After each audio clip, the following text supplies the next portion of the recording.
He stood on the battlements of Sunspear at dusk, the lowering sun blazing across the sky like embers drifting on the wind. Below Oberyn Martell, the pale sand stretched to the sea, and the water beyond glimmered with dying light. It was serene, a sort of calm he had never felt at the heart of his own soul. But Oberyn's heart was anything but calm, for the letter he clutched in one hand trembled with the same fury that gripped his spirit. He read it for the third time, though its contents had imprinted themselves on his mind from the first. The news was dire. His sister Elia's life hung by a thread in King's Landing, threatened by the very same men who professed themselves allies of the Iron Throne. Tywin Lannister, scorpion that he was, had approached King's Landing under a banner of supposed fealty. Yet rumors said he conspired to use the chaos of King Aerys's madness and Rhaegar's absence to pluck the city like an overripe fruit. In such a turmoil, what might befall Elia and her children? There were no illusions. War demanded cruelty, and Elia stood at the heart of a storm. Though Doran Martell, his elder brother and Prince of Dorne, counseled caution, Oberyn seethed with impatience. Doran believed in measured steps, in alliances and negotiations carried out behind closed doors. He believed in the slow, inexorable turning of events that might deliver justice. But Oberyn had always walked with a more rapid, lethal stride. He wanted a chance to protect Elia right now, to meet the Lannisters on the battlefield or within the city's walls, to repay every slight with interest.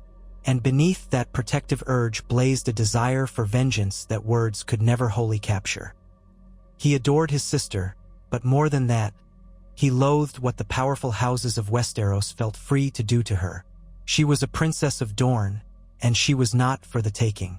He stared again at the sand and the sea. He remembered the games he and Elia had played as children, the gentle way she teased him for his recklessness, the laugh that made Dorne's hot sun feel even warmer. The memory felt precious and fragile. She was in peril, and King's Landing was on the precipice of collapse. Either the Lannisters would seize the city for themselves or the rebels would. Already Robert Baratheon's rebellion was rumored to be close to toppling the Targaryen regime. Rhaegar Targaryen was fallen at the Trident.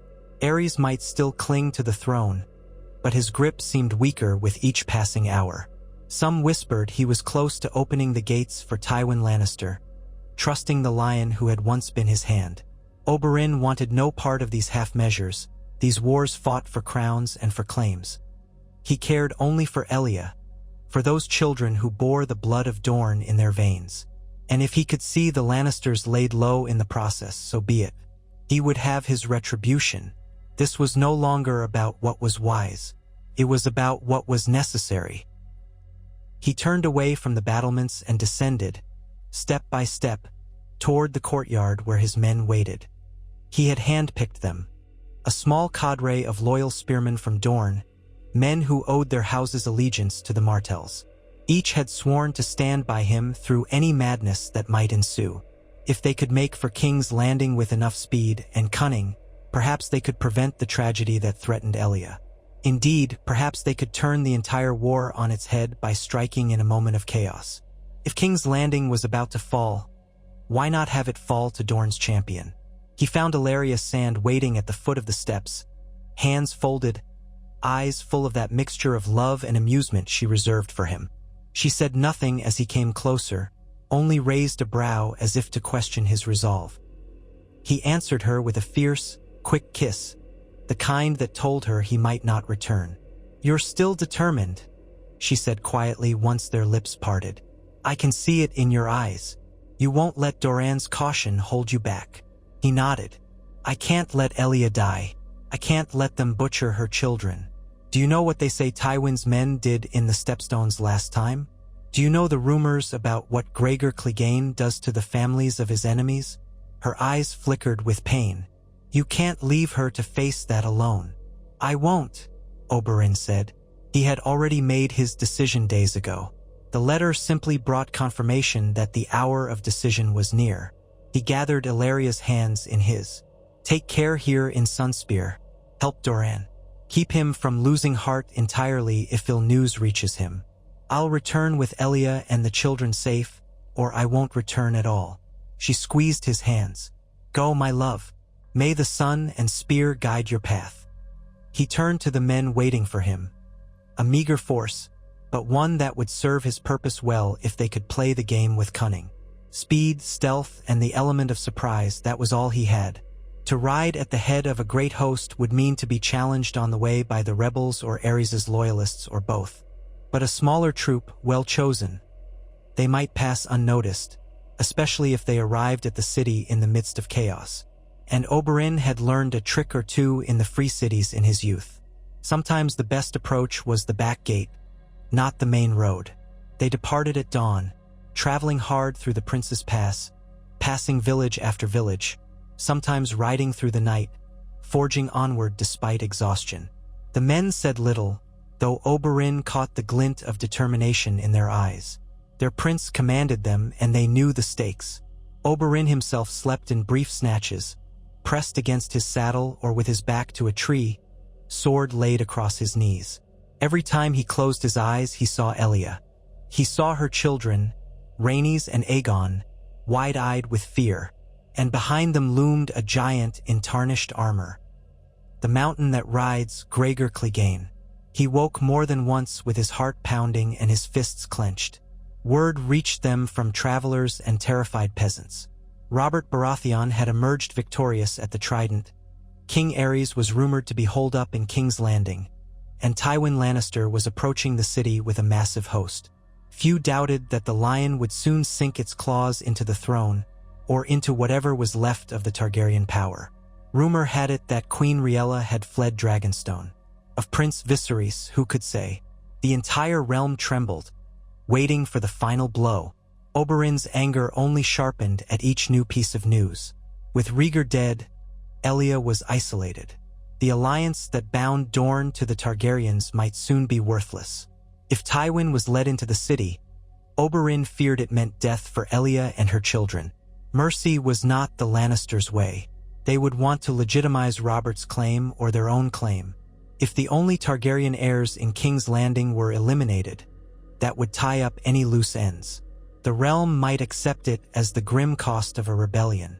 After all, who would stand for the remnants of House Targaryen at that point? The entire notion made Oberyn's teeth grind and his blood boil. As the sun set on the third day, Oberyn and his men reached the outskirts of the Crownlands, veering onto smaller, less patrolled roads, away from the highways where armies traveled. They stopped at an old shepherd's hut for shelter. Inside, crouched by the dim firelight, Oberyn laid out his plan. The men listened carefully, nodding but offering few words. They were prepared to do anything to follow him, and they trusted in his cunning to get them inside the city. Once there, it would be war in the streets, but perhaps a war they could win if the timing was right. King's Landing was a tinderbox. All Oberyn needed to do was strike a spark. He intended to slip in by the river gate. The city watch, or what remained of it, might be too busy or too overwhelmed to guard every entrance properly. And Oberyn had certain old connections.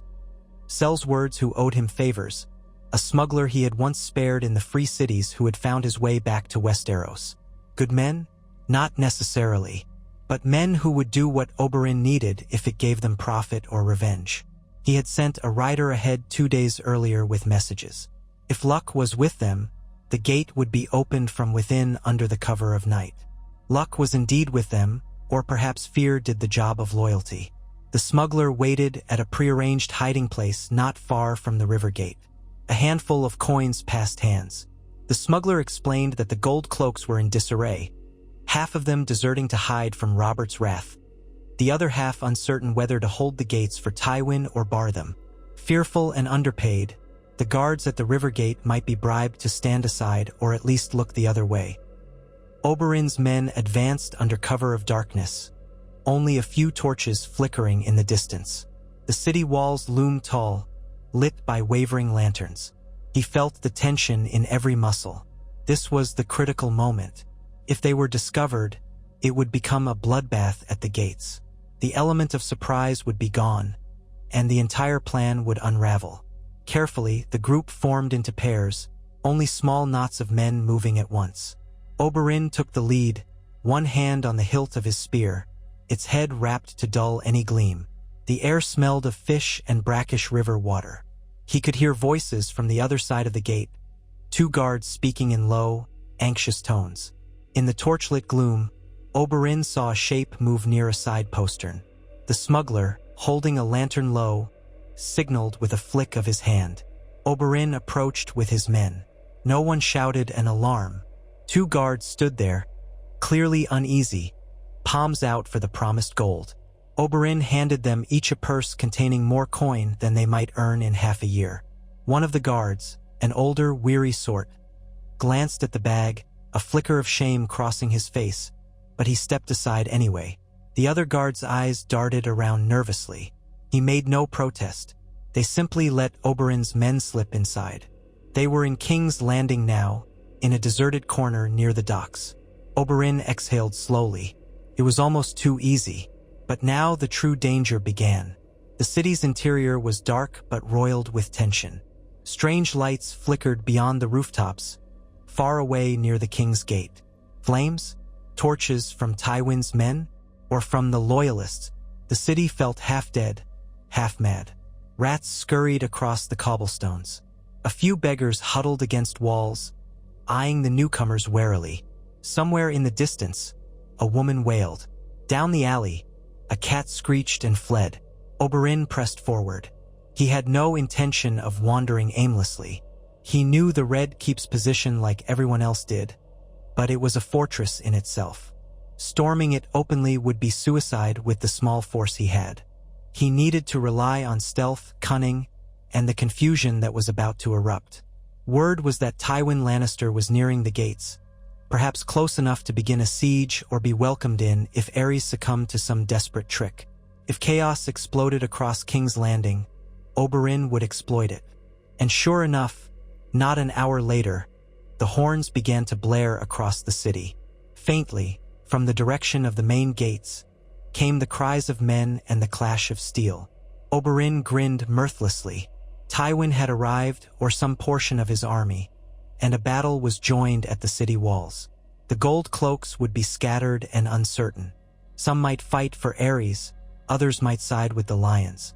The common folk would cower in their homes, hoping not to draw notice. And as for Oberyn and his men, they had free rein to move swiftly toward the Red Keep, which was perched on Aegon's high hill. He led the way through winding streets, past shuttered windows and deserted stalls.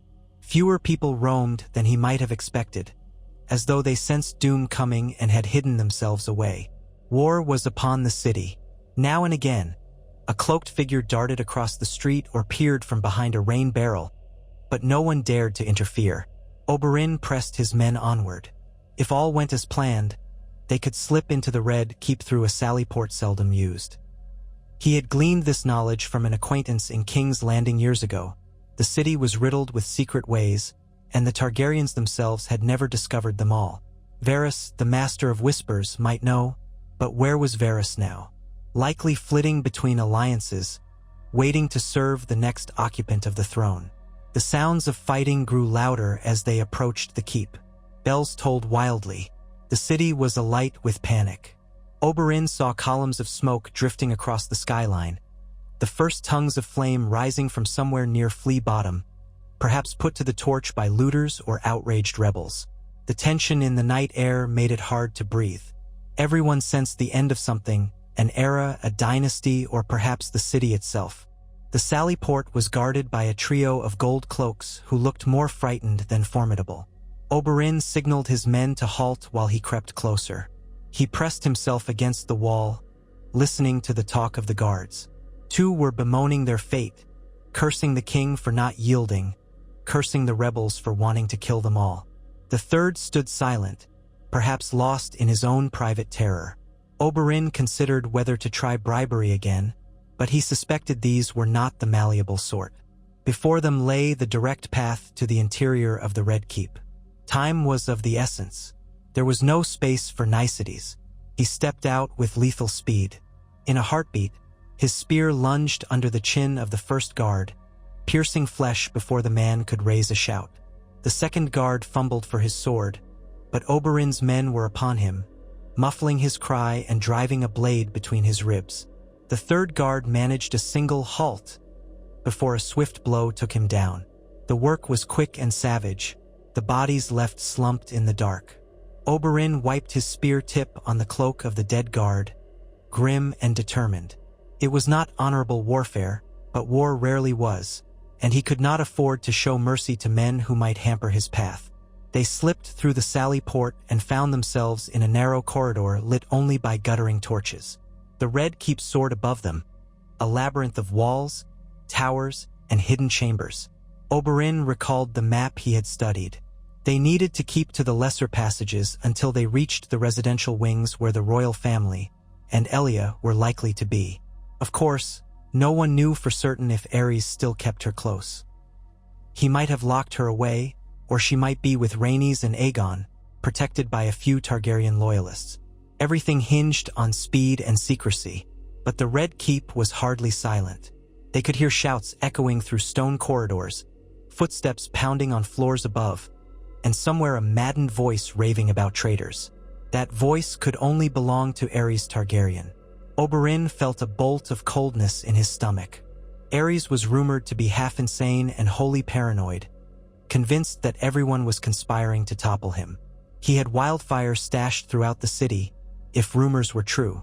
Could the king truly be so mad as to try burning his own capital? He led his men deeper into the keep, turning corner after corner. At times, they had to wait in alcoves as groups of gold cloaks or Red Lion bannermen hurried past. The Lannisters must have gained entry in large numbers, or at least a vanguard. The sack of King's Landing had likely begun. Oberyn's heart pounded. Each moment that passed might bring his sister and her children closer to danger. He fought the urge to run blindly. Precision was needed. They slipped upstairs, along a corridor lined with tall windows overlooking a courtyard. In that courtyard, he glimpsed a scene of horror. Lannister soldiers were butchering Targaryen loyalists, the red dragon banners cast aside and stained with blood. Small folk cowered in corners. Bodies littered the ground. He tore himself away from the sight. His men kept pace behind him. They had no time to fight every Lannister soldier in the keep. Their goal was Elia, not a pitched battle. Oberyn knew that once he found her, only then could he think about how to seize control, or at least carve a path out of the madness. But the thought of the Lannisters rampaging unchecked filled him with a fury that made his grip tighten on his spear. He would make them pay, starting with their monstrous champion, Gregor Clegane, if the gods were merciful enough to place him in Oberyn's path. Another turn, another flight of stairs. The castle's internal architecture blurred before Oberyn's eyes. Occasionally, they passed cowering servants or minor functionaries. Some called out for help, others ran in terror upon seeing armed Dornish men. Then, as they turned into a broad corridor that led toward the royal apartments, they encountered half a dozen gold cloaks standing uncertainly, seemingly torn about whether to bar the door to the Lannisters or open it. The soldiers noticed Oberyn's party at once. "Who goes there?" demanded the captain, sword half drawn. Oberyn stepped forward. "Stand aside. I come for the Princess Elia." The captain frowned, glancing at the Dornish sigils. "Princess Elia? On whose authority?" "On the authority of House Martell," Oberyn said, letting each word ring cold. "Stand aside, and you might live." The gold cloaks exchanged nervous looks. One by one, they measured Oberyn's men and found no comfort. But the corridor was narrow, and 6 men was no small force. A standoff loomed. A breathless page came running up behind them, eyes wild. "We're undone," he cried. "The Lannisters have opened the main gates. Lord Tywin's men are in the yard. There." His gaze fell upon Oberyn's men and he froze. Oberyn seized the moment of distraction. With a flick of his wrist, he launched a throwing dagger. It buried itself in the captain's throat. The man staggered. The others gaped, outraged and frightened. Then Oberyn's spearmen surged forward, blades flashing in the torchlight. The corridor erupted in chaos. Steel clashed on steel. Men shouted. A helm rang like a bell as it was struck. Oberyn's spear darted into the gap, piercing one gold cloak in the shoulder. Another guard tried to hack down on him, but Oberyn twisted aside and slammed the spears but into the man's face, shattering bone. The remaining guards were quickly overwhelmed. Blood smeared the floor. The page fled in terror. Oberyn let him go. He was just a boy, and the damage was already done. He and his men pressed onward. They came to a set of ornate doors, the entrance to a corridor that led to the royal family's quarters. Even from outside, Oberyn could hear weeping and frightened voices within. Women, children, some retinue perhaps. A single guard stood trembling by the doors, a lad hardly older than 15. He looked at the bloodied Dornishman in utter horror, sword slipping from his hand. "She's inside," Oberyn said softly. "You value your life, boy?" The guard nodded mutely. "Then stay out of our way. Dorne has business here that does not concern you. Pray we succeed. If we fail, the Lannisters will kill us all." The boy took a hesitant step back, tears in his eyes. Oberyn's men eased the doors open, stepping into a wide, opulent corridor lined with tapestries of Targaryen victories. The hush felt suffocating after the violence outside. A handful of ladies-in-waiting gasped at the sight of them. Oberyn's gaze flicked from face to face. Elia was not among them, nor were the children. He took a step forward. A terrified woman in a pale gown sank to her KN. "Yes," hands clasped. "Please, mercy." "Who are you?" "Oberyn Martell," he said. "Where is my sister?" The name ignited a spark of recognition in her face. She pointed down another corridor, voice trembling. "She is with Prince Aegon, in the nursery chambers. Rhaenys, I think, was taken to her chambers to be read a story, but I do not know. Everything is chaos. Please spare us." Oberyn nodded curtly. "Stay out of our path." He gestured for his men, and they strode quickly down the corridor. His heart hammered. He was so close now. Suddenly, a figure darted out from a side door. An older serving man, eyes wide, arms spread as if to protect the way. Oberyn barreled past him without a glance. There was no time to waste on illusions of authority. He turned another corner, led by some faint maternal sobbing, and found himself at the threshold of a room decorated with soft rugs and a cradle. The door stood ajar. Inside, Elia Martell stood, pale and shaking, cradling an infant boy in her arms. Aegon, with his tuft of pale silver hair. Her eyes were wide in disbelief at the sight of Oberyn, who stepped inside, chest heaving from the run. Behind Elia, a trembling handmaid crouched, tears on her cheeks. "Elia," he breathed, relief flooding him. She exhaled a ragged sob. "Oberyn? How?" "No time," he said, crossing to her in 3 steps. He put a hand on her shoulder, felt her trembling. Then he cupped the baby's head, needing to see for himself that the child still lived. Aegon fussed, frightened by the noise and tension. Oberyn pressed his brow to Elia's. "I'm here to take you from this hell. Rhaenys, we must find her." "She was in her chambers," Elia said, voice uneven with fear. "She wanted to play with her cat. I told her to stay there while." A deafening crash interrupted her. From somewhere not far away, a door had been violently broken down. Elia flinched, clutching Aegon closer. Oberyn froze, hearing the heavy thud of armored boots. He gestured for the handmaid to take Elia's place behind the cradle. Then he motioned for Elia to stay back. The corridor outside erupted in shouts and clangs of steel. Oberyn's men roared a challenge. Another crash, and he saw the flicker of torchlight.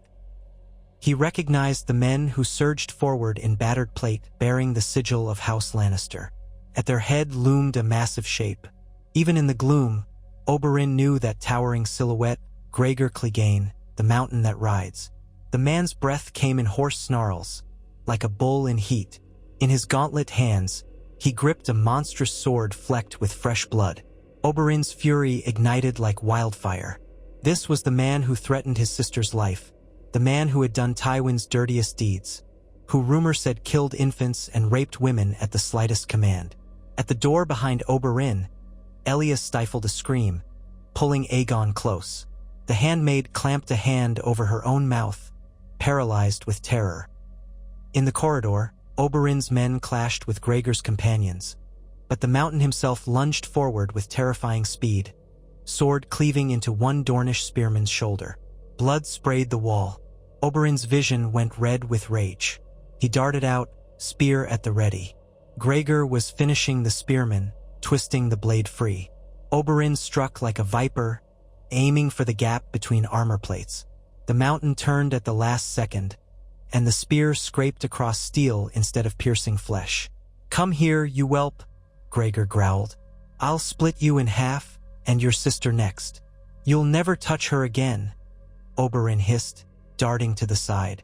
A second Dornishman attacked from Gregor's flank, but the mountain swung a backhand blow that caught the man full in the face, throwing him against the wall with sickening force. Oberyn seized the opportunity to thrust again, this time driving the spear into a gap near Gregor's armpit. He felt the point bite flesh. Gregor roared, staggering. But the man was so huge, so brutishly strong that a wound which might have crippled another was merely a spur to further rage. Gregor swung his sword downward. Oberyn twisted away just in time, the blade sparking off the stone floor. Oberyn's chest tightened. A single clean hit from that monster would end him. He circled, spear angled low, searching for another opening. Gregor advanced with a limp, blood trickling down his side. Behind them, other Lannister soldiers fought with Oberyn's men. The corridor echoed with steel on steel, the gasping cries of the wounded. Smoke drifted in from outside, thick and acrid, as if the entire city were burning. Gregor feinted left, then swept the sword around with impossible speed for a man his size. Oberyn barely leapt back in time, but the blade caught the edge of his spear, snapping off a piece of the steel tip. The force of the impact reverberated through Oberyn's arms. He gritted his teeth. He refused to let fear take hold. "You raped her," Oberyn spat. "You murdered her children." Gregor squinted, as though trying to place the words through a haze of battle lust. The mention of old crimes no longer pricked his conscience, if he'd ever had one. "You talk too much," he said. Oberyn slashed with the broken spear, using quick jabs to keep Gregor off balance. He circled, forcing the mountain to pivot on his injured side. The big man's breathing grew labored. Oberyn's men had said Gregor was unstoppable, but even a mountain can be eroded by enough sharp, precise strikes. Another stab to Gregor's thigh forced him to lunge back. Rage and pain twisted his features. Still, he pressed the attack, swinging that huge blade downward in a brutal arc. The blow hammered against Oberyn's spear shaft, nearly knocking it from his hands. Oberyn slid sideways, thrust again, but the shattered tip glanced off armor.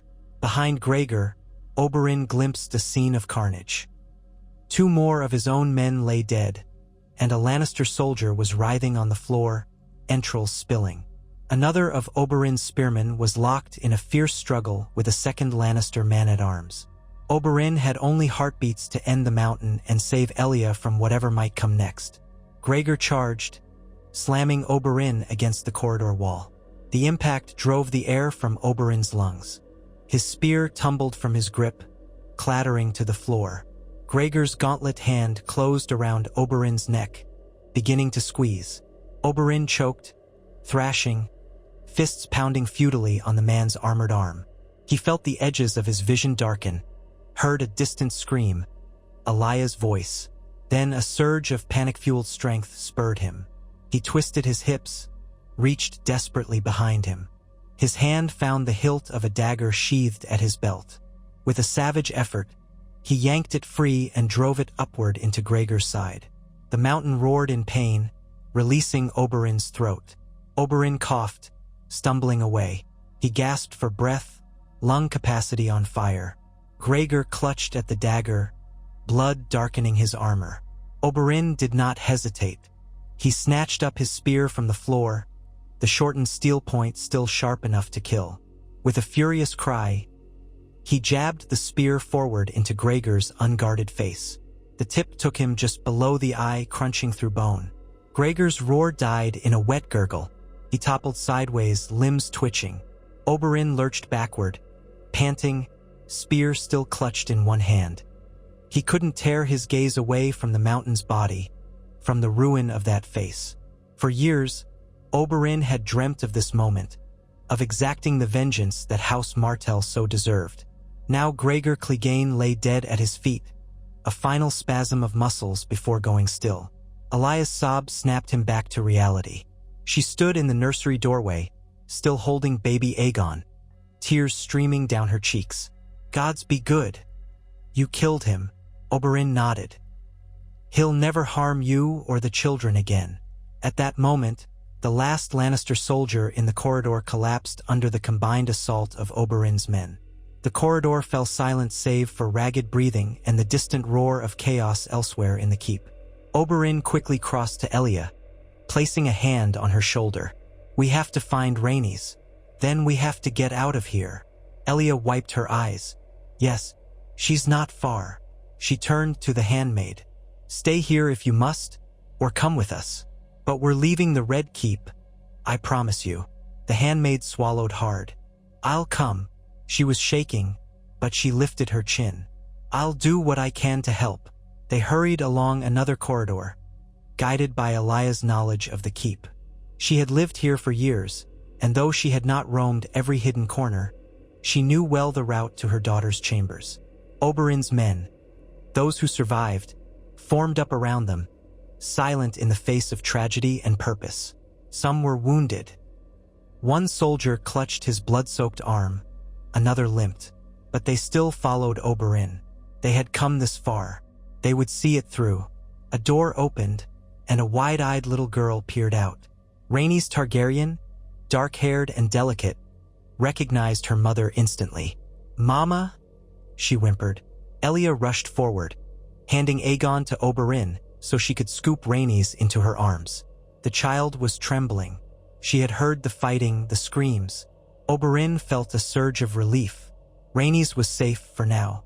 "We're leaving," Elia whispered to her daughter. "We're going somewhere safe. Do you understand?" Rhaenys nodded mutely, tears threatening to spill. She looked at Oberyn, then away, as if frightened by the blood on him. Oberyn forced a small smile. "I'm Uncle Oberyn, little one. I've come to take you to Dorne." He balanced the baby awkwardly. Aegon squirmed, perhaps sensing the tension. The boy's silver-blonde hair framed a face too young to understand war. "Dorne," Rhaenys repeated in a tiny voice, clinging to Elia's skirts. Oberyn nodded. "Let's go." But going was the hardest part. The Red Keep was already falling into Lannister hands, or so it seemed from the frantic shouts echoing in the halls. The guards loyal to Aerys were being slaughtered. Possibly Aerys himself was dead, or about to be. If the main gates and the yard were lost, how could Oberyn and his small band escape? He searched his memory for an alternate route, or a place to hide until the time was right. Perhaps the sally port they used to get in was still open, or perhaps not. Tywin's men would be sealing the castle, ensuring no one escaped them. But Oberyn refused to remain trapped. They retraced their steps carefully, avoiding the main corridors where the Lannister forces massed, heading for a narrow stair that might lead down into the dungeons. From there, Oberyn hoped they could find a way out beneath the walls. Secret passages, old drains, anything that might let them slip away amid the chaos. At one turning, they nearly collided with a group of gold cloaks who were fleeing from a larger Lannister patrol. Oberyn's men swiftly dispatched the stragglers before they could raise an alarm. Blood stained the floor once more, and Elia shielded Rhaenys' eyes. The girl shuddered at each fresh horror. Aegon began to cry, his wails echoing in the dark passage. Oberyn's heart twisted, but he could not dwell on it. Survival first. Down they went, deeper into the bowels of the Red Keep. Torches lit only portions of the hallways. Rats scurried. The air grew dank, smelling of old stone and damp. They passed storerooms, locked doors, the occasional cell that might once have held a prisoner. At last, Oberyn found a rusted iron gate that looked seldom used. He tried it and found it locked tight. A heavy padlock barred their way. He turned to one of his men, a short, wiry fellow named Josen. "Break it open." While Josen pried at the lock with a dagger, Oberyn stood guard, listening for footsteps. Elia cradled Aegon again, trying to calm him, while Rhaenys clutched her mother's skirts. The corridor was quiet, save for distant echoes of violence above. How many people had already died this night? How many were yet to die? The lock gave with a screech of metal. Joseph pulled the gate open. They stepped through onto a spiral staircase that led further down. The air here was even colder, thick with the stench of old water. The flickering torchlight revealed a corridor half-flooded, the floor wet and slimy. It might lead to an outlet on the Blackwater Rush, or it might lead nowhere. Oberyn suppressed his doubts. He had to try. He led the way, holding a torch while another spearman helped Elia along. Water sloshed around their ankles. Rhaenys whimpered, but Elia whispered reassurance. The corridor curved, then opened onto a large cistern. Oberyn scanned the chamber, heart pounding. It was dominated by a central pool of murky water. Doors opened on the far side, one of them ajar, revealing a black tunnel. He stepped forward to investigate. Suddenly, from that darkness, shapes emerged. Men carrying torches, no more than 3 or 4, but fully armed and sporting the Lannister crimson cloak. Oberyn froze, cursing under his breath. They had discovered the route to the dungeons as well. A voice rang out, echoing over the cistern. "Halt! In the name of Lord Tywin Lannister, lay down your arms." Oberyn's men moved to stand between the Lannisters and Elia. The atmosphere was tense, both sides eyeing each other across the dark water. The Lannister soldiers approached more carefully now, counting how many Dornish spears faced them. One soldier stepped forward, brandishing his sword. He looked young, uncertain. "Surrender. We don't want to butcher you all, but we have orders to secure the keep." "Orders to secure or to kill children?" Oberyn demanded coldly. He raised his spear, blood still flecking the shortened tip. "We know what your lord commands." The soldiers exchanged uneasy glances. Perhaps they had heard rumors of the deeds done above, or perhaps they were so loyal that they refused to question them. The lead soldier's voice wavered slightly when he spoke. "We've no quarrel with." Oberyn did not let him finish. He hurled his spear with lethal accuracy, skewering the man through the chest. The soldier reeled, torch clattering into the shallow water, hissing steam. The other Lannisters roared, charging in. Oberyn's remaining men rushed to meet them, steel slamming against steel in the half-light. One Lannister soldier aimed for Oberyn's side, but Oberyn evaded, snatching a dagger from his belt. He slashed the man's throat, hot blood spraying his hand. Another Lannister crashed into one of the Dornish spearmen, driving him back toward the murky pool. They stumbled, and with a great splash, both went under. Elia pressed herself and the children against the wall, face pale. She clutched them tight, whispering prayers to the Seven. The water churned as the two men wrestled beneath it. A glimmer of steel, then silence. One body floated to the surface, face downward. Oberyn could not tell at a glance which side he had been on. The last Lannister soldier standing found himself surrounded. He dropped his weapon, eyes wide with terror. "Mercy!" he cried. "I only do as I'm commanded." "Mercy!" Oberyn stared at him. The word tasted bitter. Mercy was a luxury, but if they killed the soldier, would more come? Or if they spared him, would he just run off to alert others? Oberyn forced himself to think rationally. They had precious few men left, maybe 5 or 6, and some were wounded. Time was running out. He gestured for one of his spearmen to bind the soldier's hands. "You stay silent," Oberyn said, voice low and dangerous. "Guide us out of here if you know the way to the river, and we might let you live. If you lie, we'll throw you to the fish." The soldier nodded frantically, lips quivering. I know there's a tunnel that leads to a grated outflow. With the right tools, we can pry it open. It runs beneath the moat, out to the Blackwater." "Show us." The battered group set off again, deeper into the tunnel. The water rose to mid-thigh in places. Rhaenys was carried by a spearman to keep her from having to wade through the dark water. Elia struggled, but Oberyn stayed close, one arm around her, the other supporting baby Aegon, who had gone quiet at last. The distant echoes of carnage still reverberated through the red keep above. The blackness ahead seemed to promise little, but perhaps it was a chance at salvation. The Lannister prisoner led them around a corner, and indeed they came to a large iron grate. The flow of water here was stronger, draining into the Blackwater rush outside. A single torch revealed iron bars crusted with rust but still intact. One of Oberyn's men hefted a pry bar found in a corner of the corridor. With great effort, they worked at the rusted hinges. They cursed under their breath as the metal refused to give. Another man added his strength, then a third. The bars groaned. At last, with a wrenching snap, the hinges broke, and the grate swung open enough to admit a person one at a time. A foul stench of river muck and algae rushed in. Oberyn peered through the opening. The night sky was visible beyond, framed by the underside of the city walls. By now, the horizon glowed orange with flames. King's Landing was burning, or at least large sections were. Smoke trailed toward the stars. This city might never be the same. But Oberyn had saved what mattered most: Elia, her children, and his chance for vengeance. The rest was ash. One by one, they squeezed through, the water swirling around their waists, then rising to chest level for a moment before dropping again. They found themselves in the shallows of the Blackwater rush, hidden beneath an overhang of stone at the base of the keep. Above them, the city roared with war, but here, in the darkness, they could slip away. Oberyn signaled for the prisoner to stay in front. The man stumbled along, his hands still bound. No one had decided yet what to do with him.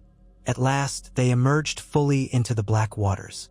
Oberyn's men scouted the banks, found a place where they could climb up onto mud and river stones. The group helped Elia and the children. Rhaenys clung to her mother, shivering, though whether from cold or terror was uncertain. Aegon fussed softly, but at least he was no longer wailing. Oberyn took a moment to look back at the red keep looming above, the walls lit by the glow of distant fires. He felt no triumph in that moment, only a hollow sense of relief that he had reached his sister in time. The cost in blood weighed heavily on him, yet the anger still burned within. He had not only saved Elia, he had killed Gregor Clegane. That alone felt like a cosmic shift in the fate of House Martell. The group moved downstream, keeping close to the riverbank, half-crouched to avoid being seen from above. The sound of battles echoed from the city's walls. Here and there, silhouettes of soldiers could be glimpsed at guard towers. But the Lannisters were focused on securing the interior, not scouring the banks for a small band of escapees. Eventually, they came upon a cluster of old fishing boats moored under an abandoned dock. Oberyn tested the hulls, found one that looked watertight enough. They piled inside carefully, the boat listing with the weight. 2 of Oberyn's men took up oars. The rest sat still, trying not to upset the balance. Elia and the children were settled near the prow, with cloaks wrapped around them for what little warmth could be had. The Lannister prisoner knelt in the middle, watching with fearful eyes. Oberyn leaned over him. "I promised I'd let you live if you guided us.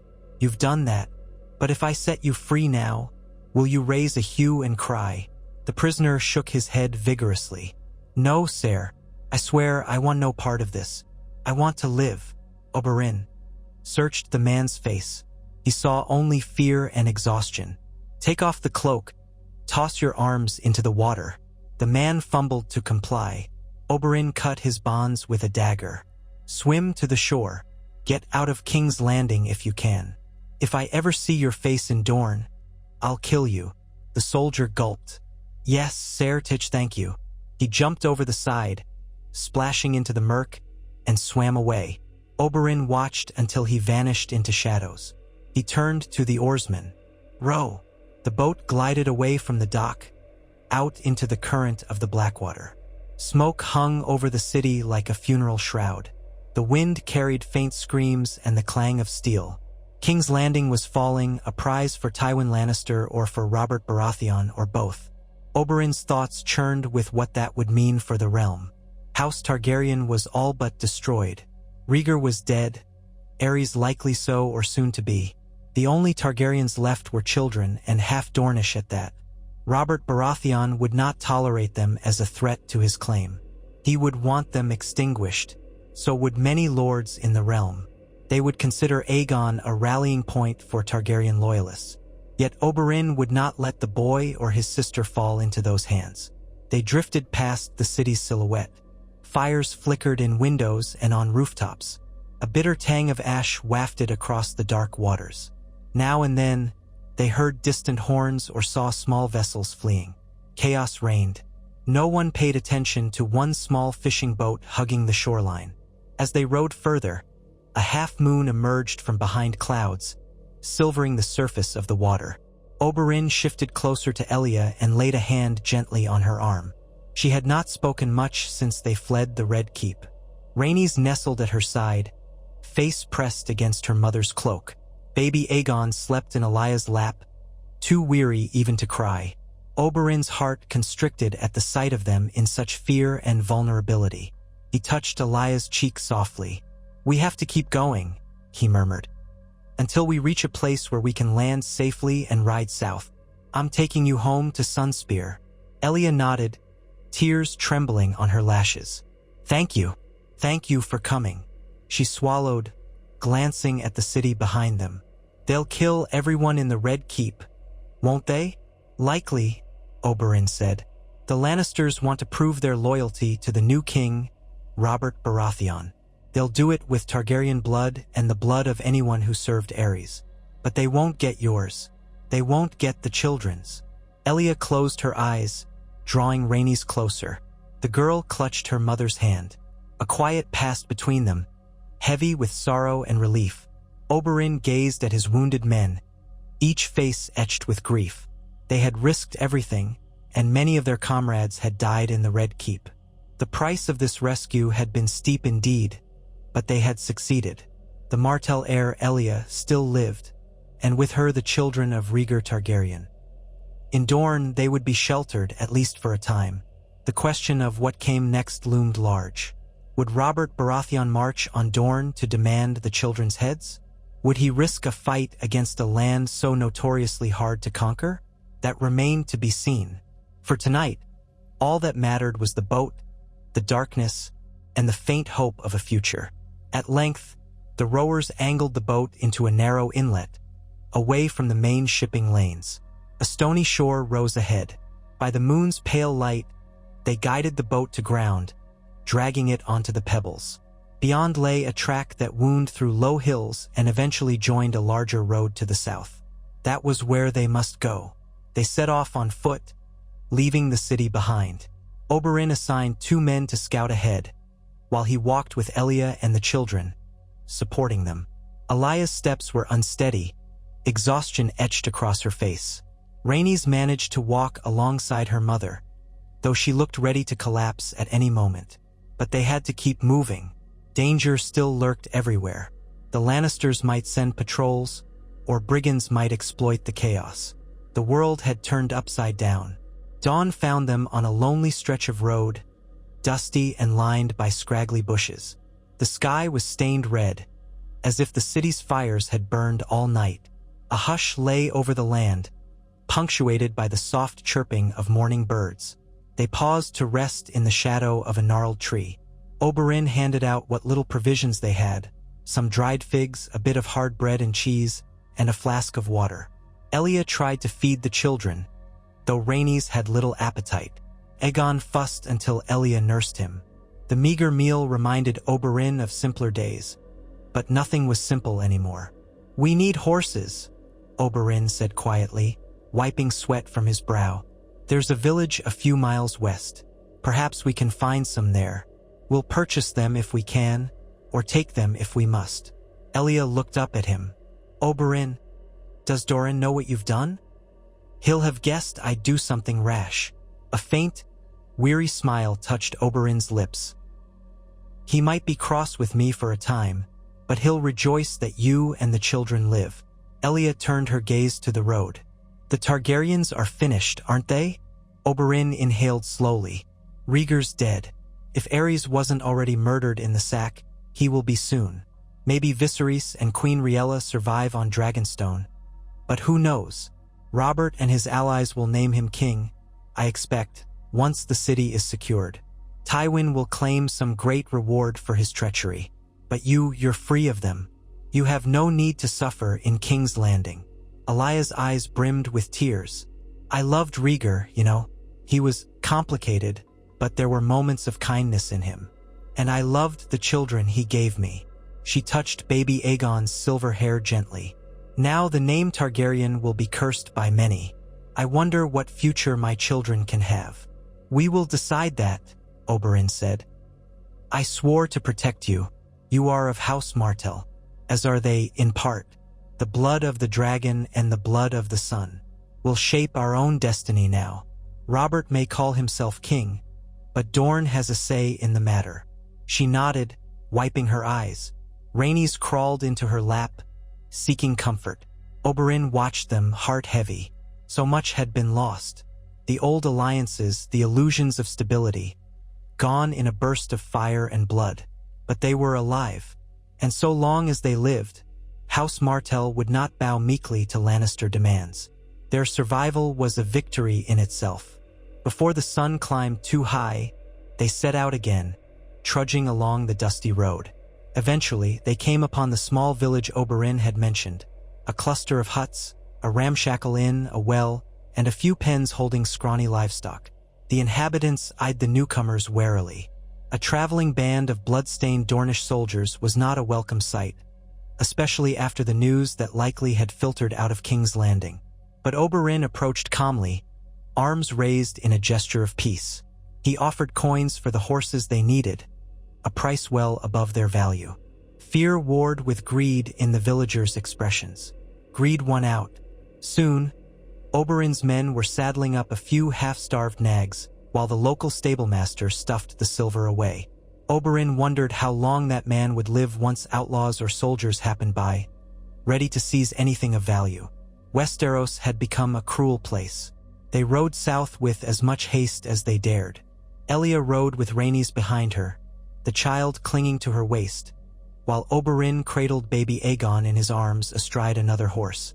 The men ringed them protectively. Their pace was brisk. They skirted the edges of major roads to avoid any large contingents of armed men. Once, they spotted a cavalry patrol in the distance bearing the stag banner of House Baratheon. The group concealed themselves behind a rocky ridge, heartbeats pounding, until the riders passed. No one in the realm would be eager to see the Targaryen children alive and well under Dornish protection. Bit by bit, league by league, they drew closer to the Prince's Pass and the border of Dorne. The land grew drier, the roads less traveled.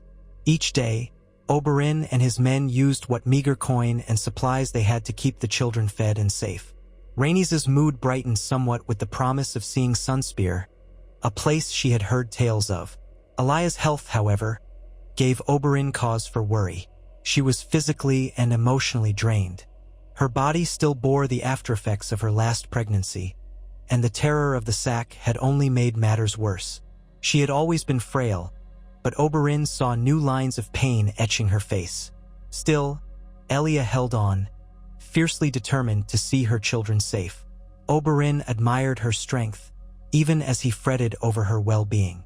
He wished they had a maester or proper healers. For now, all he could do was ensure she got rest whenever possible and share what rations they could spare. At long last, the dusty road brought them to a craggy valley that opened into the Red Mountains. They were in Dorne's domain now, though the boundary was not always obvious. The sun beat down like a hammer. Rhaenys tugged at her collar, complaining of the heat. Elia tried to explain that Dorne was often even hotter than this, especially in the deep deserts. Still, Rhaenys found comfort in the idea that they were nearing a homeland that would welcome them as family, not as hostages to be bartered. Then, one late afternoon, they rounded a bend and found themselves confronted by a party of Dornish scouts on horseback, wearing the Martell sigil. The scouts reined in, eyeing Oberyn and his men. The tension lasted only a second before the lead scout recognized Oberyn's face and saluted, relief flooding him. "My prince, we feared you dead or captured." Oberyn let out a breath. "We live, though many of our men fell in King's Landing. We have Princess Elia with us." and her children. The scouts noticed Elia and the children for the first time and stared in awe. Clearly, they had expected far worse. One scout said quietly, "Prince Doran will be overjoyed. He's in Sunspear, awaiting any word of your venture." Oberyn nodded. "Then we ride for Sunspear. Send riders ahead to inform Doran that we have succeeded, that Elia is safe, but that we bring dire news of the city's fall." The scouts bowed and spurred their horses onward. Oberyn felt a pang of relief deeper than anything he had known in weeks. They had made it back to Dorne, beyond the immediate reach of the Lannisters. Now the healing could begin and the plotting for the future. For Oberyn Martell was not the sort to accept the shifting tides of power without carving out a place for House Martell's vengeance and justice. Robert Baratheon might think his new monarchy secure, but he would soon learn that the Dornish had memories as long and bitter as the sands were hot. They pressed on. The final days of travel felt like a fading nightmare, the horizon opening to the familiar vistas of home. Stony crags, rolling dunes, and the sea glimmering in the distance. Rhaenys asked countless questions about the water gardens, about the famous towers of Sunspear. Elia's spirits lifted with each league closer, though she remained subdued, likely haunted by the horrors she had witnessed. Aegon, still too young to speak, babbled now and again, a small sign of life that buoyed them all. When at last the walls of Sunspear rose before them, Oberyn could have wept with gratitude. The gates opened, and a column of Dornish spears marched out to greet them. The captain shouted a welcome. Then Prince Doran Martell himself appeared, borne in a curtained palanquin. He strained to step down, supported by guards, and moved forward with trembling dignity. His face was etched with equal parts worry and relief as he gazed upon Elia and her children. "Welcome home," he murmured, embracing Elia gently. She pressed her face to his shoulder, tears finally breaking free. Doran held her, stroking her hair. Then he turned to Oberyn, clasping his brother's hand. "You did what I feared was impossible," he said softly. "You saved them." Oberyn nodded, exhausted to his core. "Gregor Clegane is dead," he added, voice grim. "He'll slaughter no more Dornish or Targaryens." A flicker of satisfaction crossed Doran's face. "Then House Martell has been avenged in part. But the war is not done." Elia looked up, wiping her tears. "Robert Baratheon will be crowned king, if he hasn't been already," she said, voice shaky. "Tywin Lannister. He's proved himself the victor in many ways. Let him relish his victory for now," Doran said quietly. "Dorne still stands. We shall welcome you home and guard you. What we do next, we shall decide carefully together." He gestured for them all to enter Sunspear. Servants rushed forward with water, cloths, and gentle hands to tend to the wounded. Elia and the children were escorted to private chambers to rest, with maesters summoned for them. Oberyn lingered with Doran, exchanging a few more words away from prying ears.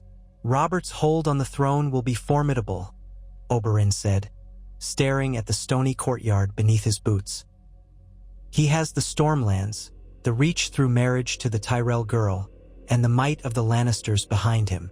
The North and the Vale followed him as well. The Targaryen cause is broken. We have Aegon and Rhaenys, but their children. Robert will want them dead if he learns they survived." Doran nodded gravely. "He will.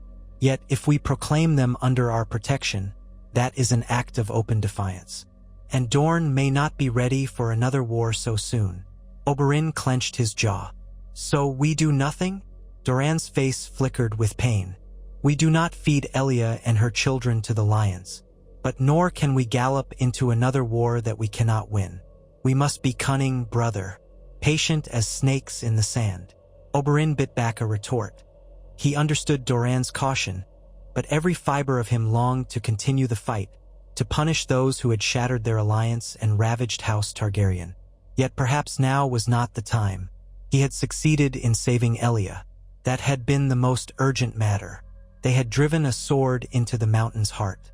Tywin Lannister had lost his greatest brute. Perhaps that was enough of a victory for one day. Let the new king think he had broken Dorne's spirit. The day would come when the sun rose again, and the spear would strike. They parted without fully resolving the question of how to handle Robert's inevitable demands. Dorne would harbor Elia, her children, and thus by extension the Targaryen bloodline. That alone was a stance of quiet rebellion. Oberyn felt certain that in time, this quiet rebellion might bloom into something far greater.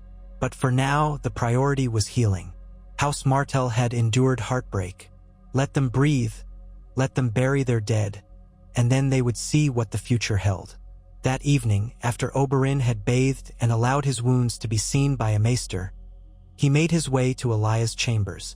She was awake, propped on pillows, a cup of spiced wine in her hands. A fresh breeze drifted through the open windows, carrying the scent of the sea. Rhaenys was asleep on a cushioned bench, and baby Aegon rested in a cradle by the bedside. Elia offered a tired smile as Oberyn entered. "You did it, Oberyn. I'm here in Dorne," she said softly. "My children are safe." He approached, taking her hand. "I promised I would save you from them. The cost was high, but I'd pay it again." A shadow passed across her face. "So many died in King's Landing. I can still hear the screams." Oberyn squeezed her hand gently. "I know. That night will haunt many. But it's over now. You're with family. No Lannister or Baratheon will harm you here." She closed her eyes, exhaling shakily. "Thank you. I only wish Rhaegar could see his children grow. I only wish. So many wishes, I suppose." Oberyn smoothed back her hair. "We can't change the past, but we can forge our own future. Aegon and Rhaenys carry the blood of the dragon and the sun. In Dorne, that will mean something. We'll see they grow strong and wise. Should the day come when the realm needs them, they'll be ready." Elia nodded, tears glimmering again. "We will do it together." She looked at Oberyn, her expression both weary and resolute. "In time, we may have to face the outside world again. But for now, let us be grateful to be alive." He bent and pressed a kiss to her brow. The ocean breeze stirred the curtains. Rhaenys murmured in her sleep. Aegon breathed softly in his cradle. Oberyn felt a calm settle over him, for the first time in many days. Though the realm was in turmoil, though Robert's new reign would bring challenges and demands, at least here in Sunspear, those who mattered most to him were finally safe. The thirst for vengeance still beat in his blood. He could not forget the horrors House Lannister had wrought, but as Doran counseled, the time for open defiance was not yet. Better to gather strength, to watch and wait. In due course, the viper would strike again, and the lion would learn that some wounds never truly heal. Night fell over Sunspear, and Oberyn Martell stood on a balcony overlooking the sea. He inhaled the salted air, reflecting on all that had transpired. He pictured Tywin Lannister astride a throne in King's Landing, Robert Baratheon hailed as the new king while corpses littered the streets. They would hear rumors soon enough that Elia and the children had escaped. Perhaps they would believe the Targaryen heirs were dead, or perhaps they would guess Oberyn had spirited them away. Either way, the game had changed. Dorne had changed it. Somewhere in that black water, the reflection of the moon rippled, silver on dark waves. Oberyn felt a subtle trembling in his chest. Part grief, part relief, part the smoldering desire to shape the fate of Westeros in a way that would honor the living and the dead. The city had fallen, but his beloved sister and her children were saved. He had struck down Gregor Clegane. That alone felt like a cosmic balancing of scales, however slight, for the horrors done to House Martell. He would never forget the sight of the mountain's final moment, the crack of bone as he drove the spear through. If Tywin Lannister or Robert Baratheon thought that was the end of Dorne's wrath, they were mistaken. Oberyn Martell had captured the greatest prize of all in King's Landing. The lives of Elia, Rhaenys, and Aegon, and with them, the seed of a future that might yet challenge the new order. He had not claimed the Iron Throne, nor did he want it. But he had turned the realm's illusions of power on their head. House Martell had never knelt easily, and with this blow, they had announced to the Seven Kingdoms that they were not to be trifled with. A soft step sounded behind him.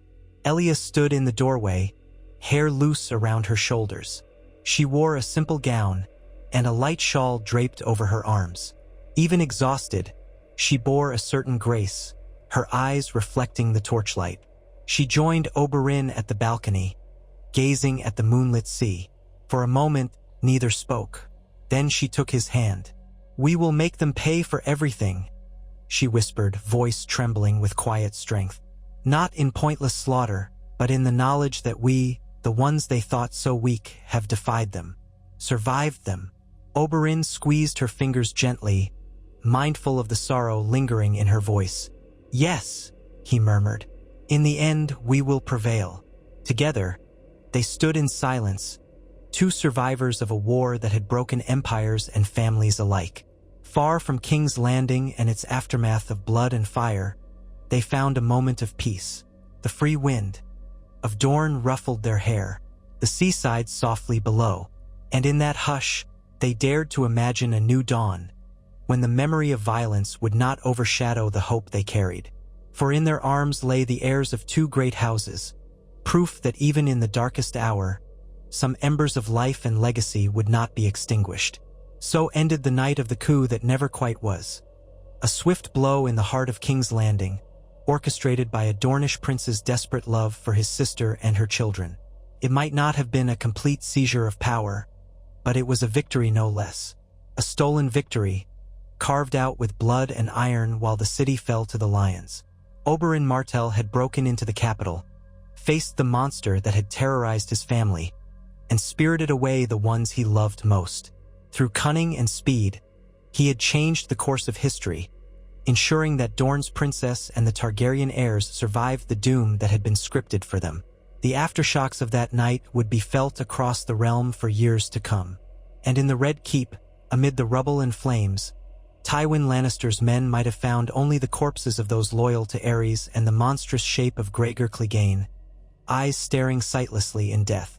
No sign of Elia Martell or her children remained. The Lannisters, for all their power, had been cheated of their trophies. King's Landing belonged to them now, but the spirit of Dorne had slipped through their fingers. A final, unspoken promise clung to the castle's scorched corridors, that the sun would rise again with a fury they would not soon forget. Oberyn Martell stayed on the balcony with Elia longer than he intended. Only when the moon slid behind a cloud did he notice how weary she looked, leaning against the balustrade, forcing herself to remain upright despite the deep shadows beneath her eyes. Gently, he guided her back indoors, where a soft bed and waiting maester promised at least a measure of rest. Rhaenys still slept on the bench, curled in a tight ball. Aegon lay in his cradle, stirring fitfully. Elia paused at the bedside to smooth the infant's hair, then touched Rhaenys' brow with the lightest of caresses.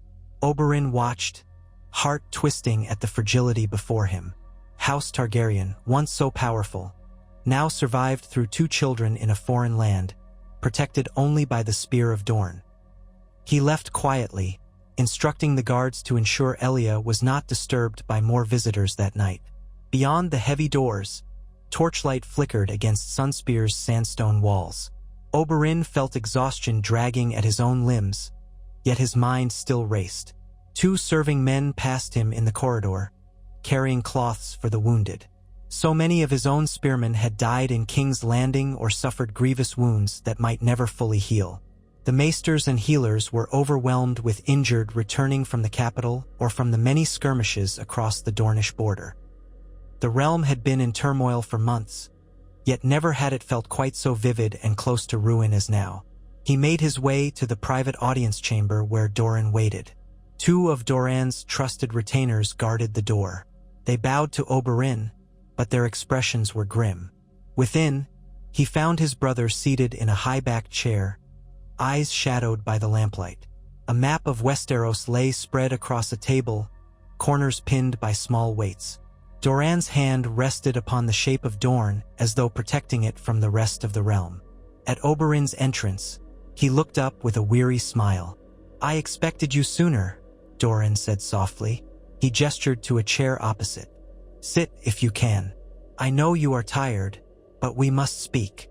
Oberyn lowered himself onto the seat, the stiffness in his muscles reminding him of every clash, every wound from that night in King's Landing. He studied the map. The crownlands were marked in red ink, signifying the new Baratheon rule. Even though Robert was not yet officially crowned, news traveled slowly. A measure of inevitability hung over the parchment. Tywin's sigil was crudely sketched near the capital, indicating Lannister ascendancy.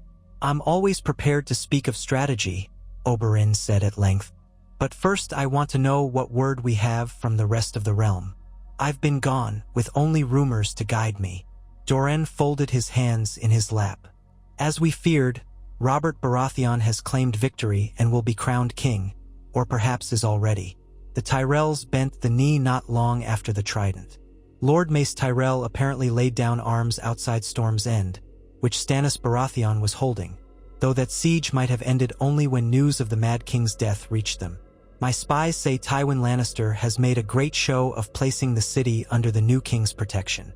Many small folk hail him as a savior from Aerys' madness." His tone was thick with quiet scorn. "In truth, they have replaced one cruelty with another. The Lannisters have already begun arresting or executing anyone who served Aerys too faithfully." Oberyn's jaw clenched at the mention of the Mad King. He had no love for Aerys, but the brutality carried out under the Lannister banner made his blood burn. "And do they know Elia and her children escaped?" A pause. Doran reached for a scroll lying near the edge of the table. "From what I gather, they discovered the bodies of Aerys' last loyal defenders in the Red Keep. They found Gregor Clegane, dead by your hand, though apparently they are feeding the rumor that Gregor fell in glorious battle defending King's Landing from unknown rebels." His mouth twisted in distaste. "But as for Elia, Rhaenys, and Aegon, no trace. We suspect some suspect they died in the chaos or else fled. Tywin has dispatched inquiries, presumably to confirm their fate. And Robert, too, will not rest easily until he knows whether the Targaryen heirs still live. They fear future claimants."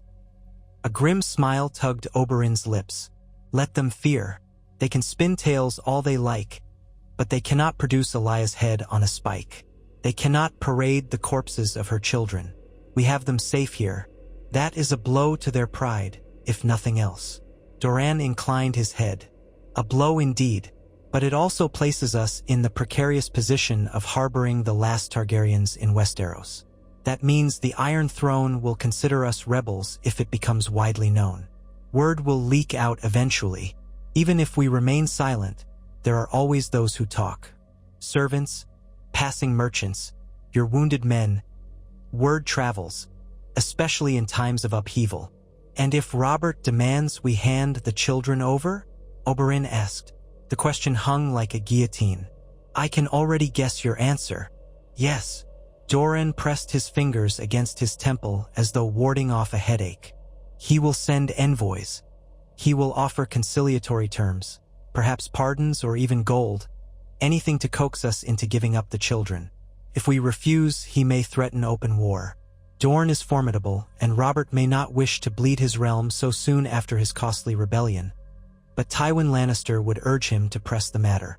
They will not let Targaryen heirs linger unchallenged, not after the turmoil of recent years." "Let them try," Oberyn said fiercely. "We held off Aegon the Conqueror once. We bled the dragons in the past. Why not a stag and a lion? They might break themselves on the Red Mountains if we force them to come at us." Doran sighed, a long, slow breath. "We might, but consider how the realm stands united against Targaryen tyranny, or so they believe. They have Ned Stark and the North, Jon Arryn and the Vale, the Tyrells, and perhaps the Greyjoys soon enough if they see an opportunity for gain. The realm is battered, but not so battered that we could defeat all 6 kingdoms on our own. Recall Nymeria's wars. She was cunning in how she built alliances." Oberyn felt the old frustration flare. "Are you suggesting we give them up? Hand over Elia's children? That is unthinkable." A faint shock flickered on Doran's face. "No, never. I would sooner die than betray Elia or let her children be murdered. I only say that we must be wise. That means forging alliances carefully, planning how best to ensure our survival, and preparing for the day these children might assert their claim, if that day ever comes. A hurried, ill-planned war would see them lost and Dorne ravaged. Oberyn gripped the chair's arms. We might do more than merely hide. The Targaryens still have supporters. Pockets of loyalists remain, men who served the old Dragon Kings. Many were outraged by the sack. Men across Westeros were outraged by the Mad King as well, Doran countered gently. They are outraged by many things. Rage is a fleeting emotion. People want stability, food, and peace. If Robert can provide that, many will forget the Targaryen line. Especially when the Targaryen cause can't be championed by an adult of royal blood. Rhaenys and Aegon are only children, and Viserys is rumored to have fled across the sea with their mother, Riella, though no one seems certain. Even if he remains, a boy in exile is hardly a strong figurehead. Oberyn leaned forward. Then it falls to us to make them strong. We have time. A decade, perhaps, before Robert's hold solidifies beyond question or the children come of age. In that space, we can cultivate alliances discreetly, keep the children safe, and see how the new regime fares. If Robert proves incompetent, or if the realm fractures again, we might have a chance to restore some measure of justice. If we do nothing, the Lannisters will feel free to do as they please. Doran's gaze traveled across the map. I do not disagree, Oberyn. You know me, I prefer quiet cunning. But your boldness serves as the necessary spur. We will act as needed. I have certain correspondences with the Reach, with the Free Cities, even with some exiled Targaryen loyalists who might rally if the time is right. He paused, then gestured to the door. For now, let us focus on restoring Elia's health and the children's well-being. Give the people of Dorne time to calm themselves after the havoc of this war. And we must see to the wounded we brought back. The day will come to forge new paths. But we must be patient, brother. Oberyn stood. The lamplight catching the gold sunburst worked into his belt. I will try to be patient. But if Robert's dogs come barking at our door, I say we show them the teeth of the sand. We have not been part of the realm so long that we have forgotten how to stand alone. Doran managed a wan smile. Let us hope that time is far away. We lost too many good men in King's Landing and on the fields of war already. Oberyn nodded. Weariness hung over him like a cloak. He said good night and left, winding through dim corridors until he reached his own chambers. On a table, he noticed a half-finished letter Elia Sand had once written to him, expressions of worry for his safety. She had done more than worry. She had spurred him forward, even as Doran counseled caution, because she knew Oberyn's heart. Now he yearned for her comforting presence. But it was well into the night, and he doubted she would be awake. He would see her at dawn, share news of Elia's safe return, and find some measure of solace in her arms. He sank onto the bed, the weight of events crushing down. Memories swarmed his mind. Elia's terrified face in the nursery, Gregor Clegane's monstrous roar, the reek of blood and stagnant water in the dungeons beneath the Red Keep. In the quiet darkness, Oberyn felt his pulse drum with lingering fury. Vengeance had been partially served. Gregor Clegane was dead. Yet Tywin Lannister still lived, the puppet master behind so much horror. And Robert Baratheon would soon sit the throne, crowned by swords soaked in Targaryen blood. Oberyn yearned to strike again, but Doran was correct. A single reckless blow now might cost them everything. There would be other ways, subtler ways, to ensure that House Martell did not yield to lion or stag. If the gods were good, that day would come sooner rather than later.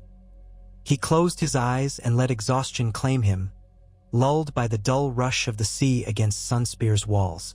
Morning brought fresh demands. Even before the sun had fully risen, Oberyn was summoned to a courtyard near the kitchens, where his spearmen had gathered to tend to their wounds, eat a hot meal, and remember their dead. Oberyn went among them, offering a warrior's respect. A hand on a shoulder here, a quiet word there. These were men he had known for years, men who had followed him into the very heart of King's Landing on a perilous gamble. Some had lost an arm or a comrade. Some carried scarring wounds, both visible and hidden. More than a few looked at Oberyn with a kind of reverence, for he had done what many thought impossible. He had struck down the mountain that rides, the terror of the Westerlands, and spirited their beloved Elia away from the clutches of Tywin Lannister. Prince Oberyn, said Josen, the wiry man who had pried open the gate in the Red Keep's underbelly. His left arm was in a sling. "We just wanted to say, we thank you for bringing her home." Oberyn inclined his head. "You all share in this victory. Without you, I would have failed. Dorn honors your bravery." A hush of pride fell among them. They would carry the memory of that night for the rest of their lives, and in the telling of it, the legend would grow. For a moment, Oberyn allowed himself to simply stand among his men, warmed by the early sunlight, reminded that heroism could be found even in darkness. Then he turned to speak with a few wounded. The maesters were doing what they could, but supplies ran short, and some injuries were beyond simple healing. Oberyn promised them all that Dorn would see to their families, that no man who fought for him would be forgotten. He left with a renewed sense of responsibility.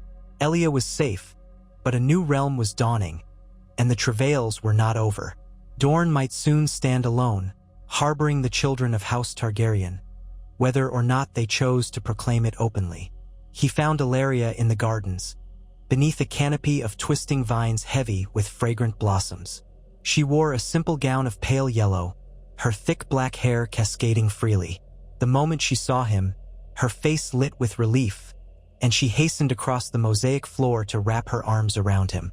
Oberyn felt her warmth wash through him, dispelling some of the chill lingering from the nightmares he had left behind in King's Landing. "You're safe," she breathed, pressing her cheek to his. "I was told you returned last night, but you were with your brother, then with Elia. I'm so glad to see you whole. As whole as one can be," Oberyn murmured, holding her close. For a moment, they simply stood there, taking each other in.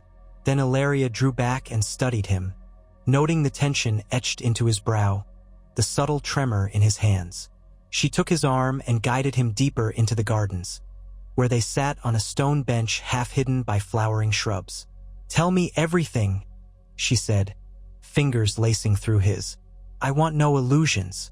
I heard that you confronted Gregor Clegane yourself, that you saw much blood." Oberyn's throat tightened at the memory, but Illyria's presence soothed him enough that he could speak. He told her in quiet detail of their entry into King's Landing, the madness unfolding in the streets, and the final confrontation in the nursery corridor. He did not spare the gruesome parts, for Elia had never asked him to hide the truth. She listened, eyes dark, one hand stroking his arm whenever his voice trembled with rage or grief. "And now Elia is safe," Elia said softly when he finished. "That alone will ease some of your nightmares." He nodded, leaning his forehead against hers. "I only wish I could have saved more of my men. I wish I could have toppled Tywin from his perch. But it is done. I have Elia back. That's what matters most." They lingered in the hush of the garden, savoring a rare moment of calm. But peace could never last long in a castle brimming with tensions. Soon enough, a servant approached with a summons. Doran had called a meeting of the highest-ranking lords and ladies in Sunspear to discuss the situation with Elia and her children. Oberyn knew it had to happen, though he dreaded it. Any open circle of nobles might include voices uncertain about defying a new king. But they needed the support of the Dornish houses if they intended to shield Elia, Rhaenys, and Aegon from Baratheon demands. Oberyn and Elia went at once to the Great Hall, where Doran sat in the high seat, a carved stone throne draped with the Martell banner. Gathered before him were representatives of houses Ironwood, Dane, Illyrian, Euler, Manwoody, and others. The tension was palpable the moment Oberyn stepped inside. Murmurs ceased, eyes flicking between Oberyn's face and Doran's. They all knew that Oberyn had risked Dorne itself by snatching away Elia from under the Lannisters' knives. They also knew that if Robert Baratheon demanded the children, House Martell might have to make a harrowing choice. Doran's voice, calm and measured, broke the silence. "You know why we have assembled. Our beloved Princess Elia has returned to us, along with her children, Rhaenys and Aegon Targaryen. Many of you have heard conflicting rumors about King's Landing's fall. We shall speak plainly now. We must decide how to proceed, for the realm has a new king, one who may see these children as a threat to his throne. A ripple of reaction ran through the lords and ladies. Oberyn saw some stiffen at the mention of Targaryen heirs. House Ironwood's representative, an older lord with iron-gray hair, cleared his throat. Prince Doran, we rejoice in Princess Elia's safe return. She is of our land and blood. Yet the Targaryen children, how are we to protect them if the new king demands their surrender? We have no illusions about facing the combined might of the rest of the realm. We are not so numerous. Oberyn stepped forward before Doran could reply. He fixed the Ironwood lord with a steady gaze. We are Dornish, my lord. The same Dornish who long ago refused to bow to the conqueror. The same Dornish who forced even the dragons to treat with us as equals. Yes, times have changed, but our spirit remains. Robert Baratheon is no dragon. We owe him no loyalty, especially not after what his allies did to Princess Elia in King's Landing. Or would you prefer we deliver her babes to the headsman, as Tywin Lannister intended? The man flushed. I do not wish to see children harmed, Prince Oberyn, but I worry for Dorne. We cannot stand alone against the entire realm, certainly not without negotiation or alliances. Doran raised a hand gently. My brother's passion is understandable. Yet you make a fair point as well, my lord. We must not rush into a hopeless war. Here is what I propose. We keep the children's presence secret from the realm for as long as we can. We keep them safe within the walls of Sunspear, or perhaps the water gardens out of sight. We do not proclaim them, we do not flaunt them, and we do not parade them as pretenders to the throne. Meanwhile, we open quiet channels with the new king's supporters. We stress that Dorne seeks only peace. If the question of Elia's children arises, we say that they perished in the sack, and let rumor take care of the rest. A second wave of murmurs passed through the hall. Some looked hopeful. Hiding the children might stave off immediate confrontation. Others looked uneasy. One of the ladies from House Euler tilted her head. But what if they learn the truth anyway? Rumors alone may not suffice. Some in the capital must have seen Prince Oberyn leading Elia away. Doran sighed. Indeed, some may have. I do not claim our ruse will hold forever. But every month of delay gives us time to rebuild our strength, to gather allies, to see how Robert's rule unfolds. If he proves wise and merciful, a rare combination among conquerors, perhaps we can negotiate terms for Elia to remain in Dorne unmolested, with her children recognized as children of House Martell rather than threats to the crown. If he proves unyielding, we can assess whether an open war would find us allies in other disaffected regions. We gain time, my lords and ladies. In politics, time is often victory enough. The Ironwood lord bowed his head. You have my support, Prince Doran. May the gods grant us the cunning to avoid more bloodshed. One by one, the gathered nobles voiced agreement or, at least, grudging acceptance. They all respected Doran's reputation for measured wisdom, and while some might chafe at Oberyn's impetuousness, they knew that without him, Elia would be dead. The great hall's torches flickered as the discussion continued. A plan formed, to keep Elia's presence discreet, to spread carefully planted rumors of her death if outsiders pressed for proof, and to vow that Dorne wanted only to live in peace under the new regime. At the far edge of the hall, Oberyn saw Elia watching him with an encouraging nod. He longed for a simpler answer, a grand confrontation that would see Tywin Lannister humiliated and the Iron Throne chastened. But he reminded himself that cunning had its place, and that Dorne's best chance to protect Elia and the children lay not in immediate war, but in secrecy and subterfuge. That was how Dorne had survived dragons centuries past, and how it might survive stags and lions now. Doran adjourned the meeting after more details were hashed out. Watchers on the roads to intercept any suspicious travelers, subtle instructions to local lords to discourage talk, but no formal proclamations. As the nobles dispersed, Oberyn and Doran conferred quietly by the throne. You handled them well, Oberyn said. House Ironwood especially. Their loyalty can waver if they sense we're leading them into a losing battle. Doran pressed a hand to his thigh, massaging an ache that pained him. We must keep them close. Once, Ironwood was near equal to Martell in strength centuries ago. Our unification has never been without friction, but we need them. as we need Dane, Illyrian, Euler, and the rest. We cannot allow cracks to form among Dornish ranks, or Tywin will exploit them." Oberyn rubbed his jaw. "You know him well enough. He revels in dividing and conquering. But we have this advantage now. He cannot parade Elia's body as a sign of loyalty to Robert. He cannot boast that all Targaryen heirs are dead. That knowledge will eat at him." A wry smile touched Doran's lips. "True. Let him stew." They parted ways, with Doran needing to rest and see his maesters, while Oberyn left the Great Hall in search of Elia. If they were to keep her hidden, he wanted her counsel. She might not command armies, but she knew the hearts of many in King's Landing and beyond. Her perspective mattered. He found her not in her assigned chambers, but in a small courtyard known for its shade. She sat on a wooden bench, Rhaenys beside her, both of them watching Aegon take uneasy steps with the help of a doting maid. The babe had learned to balance on his tiny legs, though he still tottered dangerously. Elia's face was set in a quiet half-smile, yet there was an undercurrent of sadness in her eyes. Rhaenys glanced up as Oberyn approached and gave him a shy wave. The shadows of King's Landing clearly lingered in the child's memory, but she seemed calmer here, in the safety of Sunspear's walls. Oberyn bent down to press a kiss to her cheek. Then he turned to Elia and offered a gentle smile. "How do you fare, sister?" She shrugged, gaze flicking to the sand underfoot. "Better than I did in those last days at court, waiting for Gregor Clegane to break down the door. But still, I miss Rhaegar. I miss the life I thought we would have. I cannot simply set that aside." Oberyn sat beside her, resting a hand lightly on her knee. "No one expects you to. Grief lingers, we both know that. But you live. Your children live.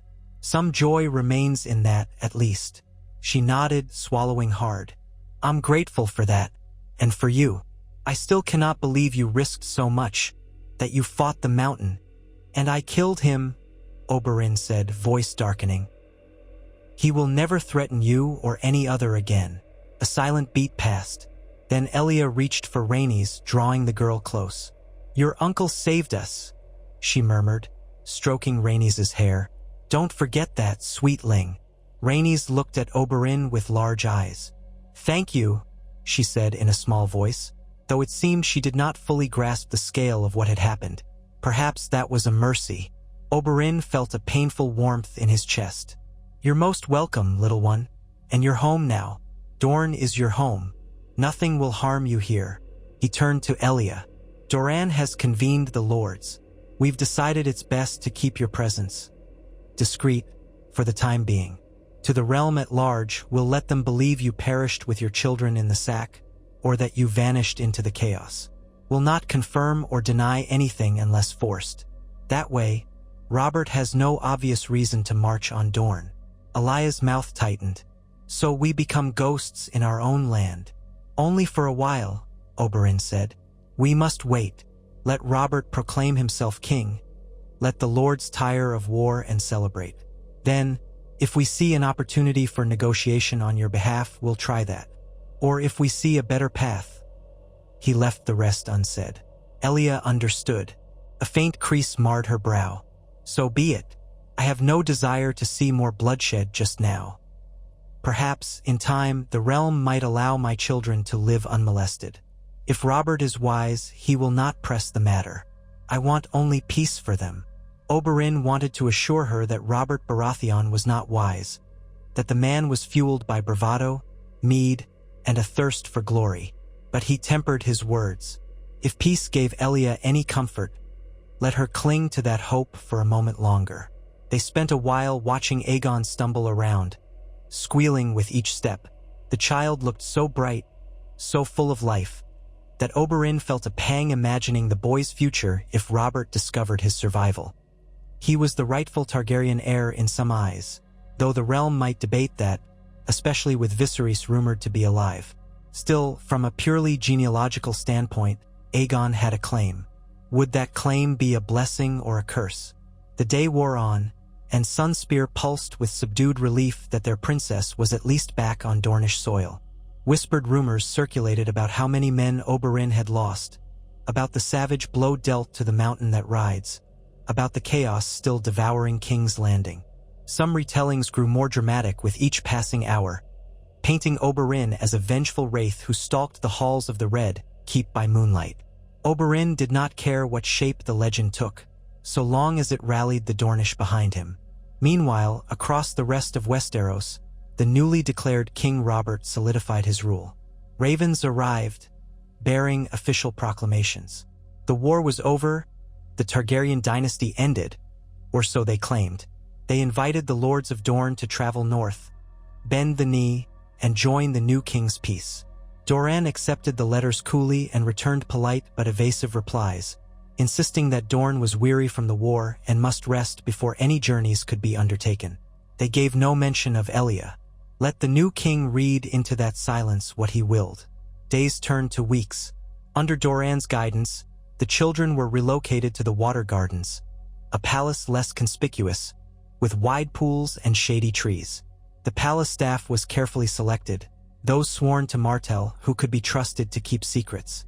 Elia herself accompanied them, reluctant to leave Sunspear's thicker walls but understanding that the Water Gardens afforded more serenity and fewer prying eyes.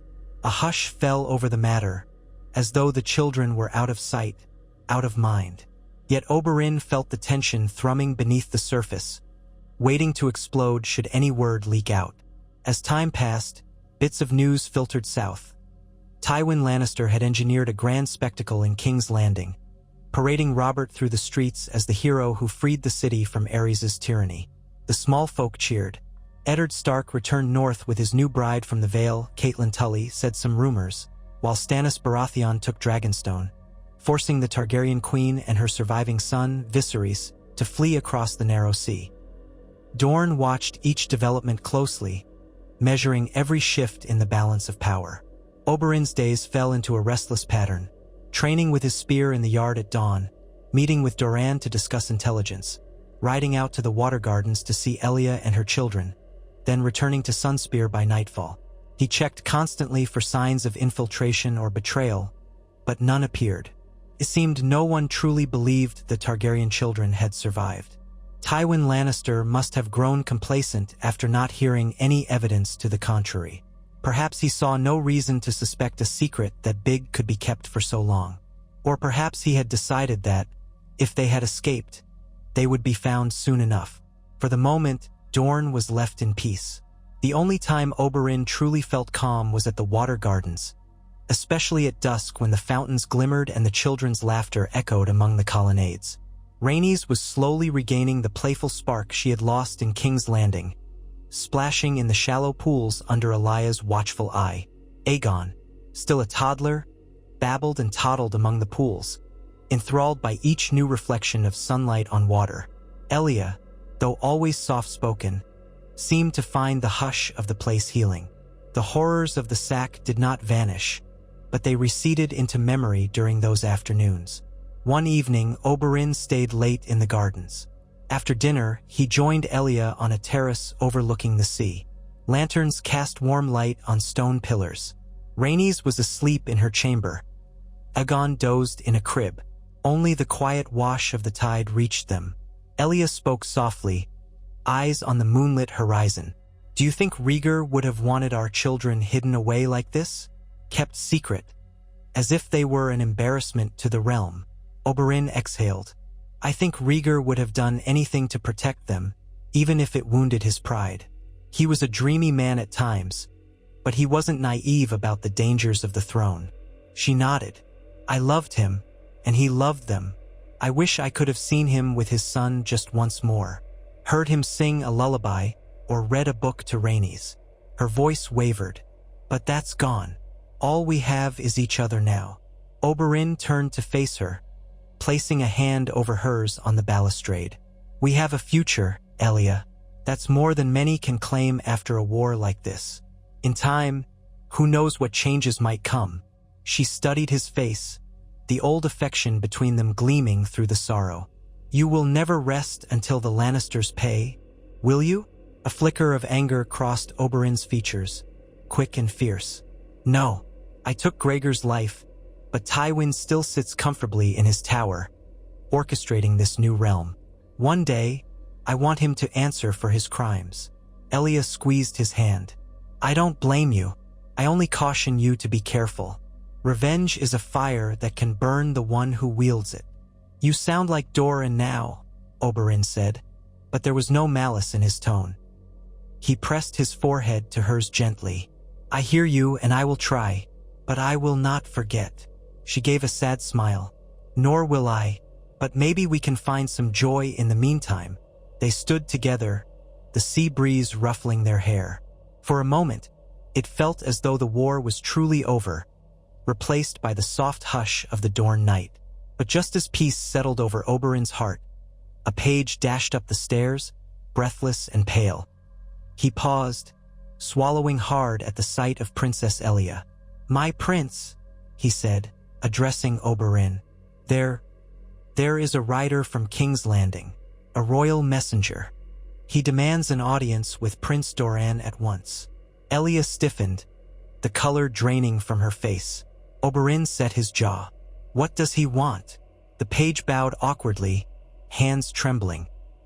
"He said he has orders from the hand of the king, Lord Tywin Lannister. Orders about the fate of the Targaryen heirs." Elia closed her eyes in despair. Oberyn felt his anger surge. He had expected something like this, yet the reality still struck him like a thunderbolt. So much for indefinite peace. Tywin was making his move, or at least testing Dorne's resolve. He turned to Elia, voice tight but steady. "Stay here with the children. I'll go to Sunspear and see what this messenger has to say. Don't worry, they can't force us to do anything." She nodded, though her eyes glistened with fear. "Be careful, Oberyn." "I will." He left her on the terrace and descended to the courtyard, heart hammering. He summoned his horse, 2 guards, and Elia joined him unbidden.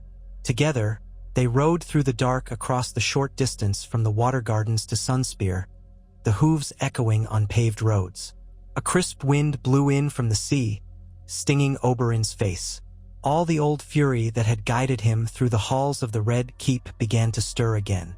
By the time they reached the palace gates, the messenger had been escorted to a guarded antechamber, where Doran awaited. A handful of spearmen stood at attention. Oberyn swept past them into the chamber, ignoring all protocol. A man in Lannister livery rose from his seat, plainly startled.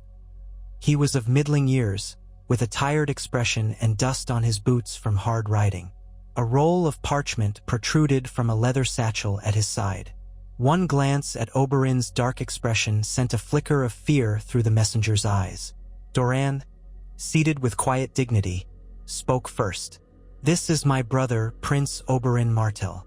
You may speak freely before him, though choose your words with care. Now, repeat what you told me about your mission." The messenger cleared his throat. "My lords, I come bearing the hand's decree. Lord Tywin requests confirmation of the fate of Elia of Dorne and her offspring. Word has reached King's Landing that they may have survived the sack. The realm must have peace, so the hand instructs that any surviving Targaryen issue should be placed under the king's protection in King's Landing, so that they may pose no threat to King Robert's rightful reign." His tone was carefully neutral, but Oberyn heard the underlying threat. "And if we do not comply?" Oberyn asked, stepping forward. The messenger swallowed, glancing to Doran for permission to speak. Doran nodded curtly. If you do not comply, Prince Oberyn, then the hand will have no choice but to view Dorne as harboring traitors to the crown. Lord Tywin's letter makes it clear that the king will not suffer pretenders to his throne. He hopes, however, that House Martell will demonstrate its loyalty by confirming that Elia's children perished, if indeed they did. If they still live, the king invites them north, where they will be kept safely and their claims rendered moot. Oberyn let out a sharp bark of laughter.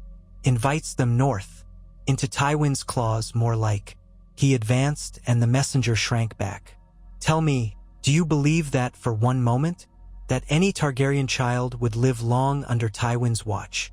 The man stammered, I only relay what the hand commands, my prince." Doran rested a hand on Oberyn's forearm, a gentle but firm caution. He turned to the messenger. "We have no Targaryens here, nor any living children of Rhaegar. We heard they died in King's Landing. If you have heard differently, it is likely rumor or wishful gossip. We have lost a beloved princess. Yes, but war claims many lives. The messenger's eyes darted from Doran to Oberyn. Is that your final word, my lord? That Princess Elia died in the sack? That her children died also? It is, Doran said calmly. We cannot confirm rumors of survivors, because we have none to produce. Offer my condolences to King Robert that his victory was marred by such tragedy. The messenger bowed, uncertain. I see. Then I shall relay your words to my lord the Hand. He may send further inquiries. Oberyn's hand tightened into a fist, half tempted to skewer the man as a warning to Tywin. But that would be a rash move indeed, guaranteeing war. Instead, he forced a thin smile. We are loyal subjects of the Iron Throne. So long as the throne does not impugn our honor or accuse us of treason without proof. The man nodded nervously. Of course, my prince. I will depart at first light. He backed away, escorted out by the guards. The chamber door shut, leaving Oberyn and Doran alone, with Elia standing near the wall. Oberyn could hear his own heartbeat pounding. Doran sighed deeply, leaning against his chair. I gave him the answer we agreed upon, Doran said, but I doubt it will satisfy Tywin for long. He will push. Oberyn paced the room. Push all he likes. We will not hand over Elia's children. At least for now, we maintain the ruse. Elia spoke up for the first time. What if he sends men to search for them? Spies? Or even a demand that the king's envoys be allowed into Sunspear to look? Doran's mouth twisted. We'll deny them access. We'll say the Water Gardens suffered an outbreak of fever, or that we have no accommodations for such an entourage. We'll stall them as long as we can. But if an army comes, that is another matter. Oberyn's frustration flared. If an army comes, we fight. We are not powerless. The Red Mountains will defend us, as they always have. Doran's gaze fell to the floor. Let us hope it does not come to that. The realm is war-weary. Perhaps Robert will not let Tywin launch another campaign. Perhaps. But Tywin is cunning. If he can find a pretext to bring the might of the throne upon us without making Robert look like the aggressor, he will. He needs only to brand us as rebels standing in the way of the king's peace. That is enough justification in the eyes of many lords. Oberyn struggled to calm himself.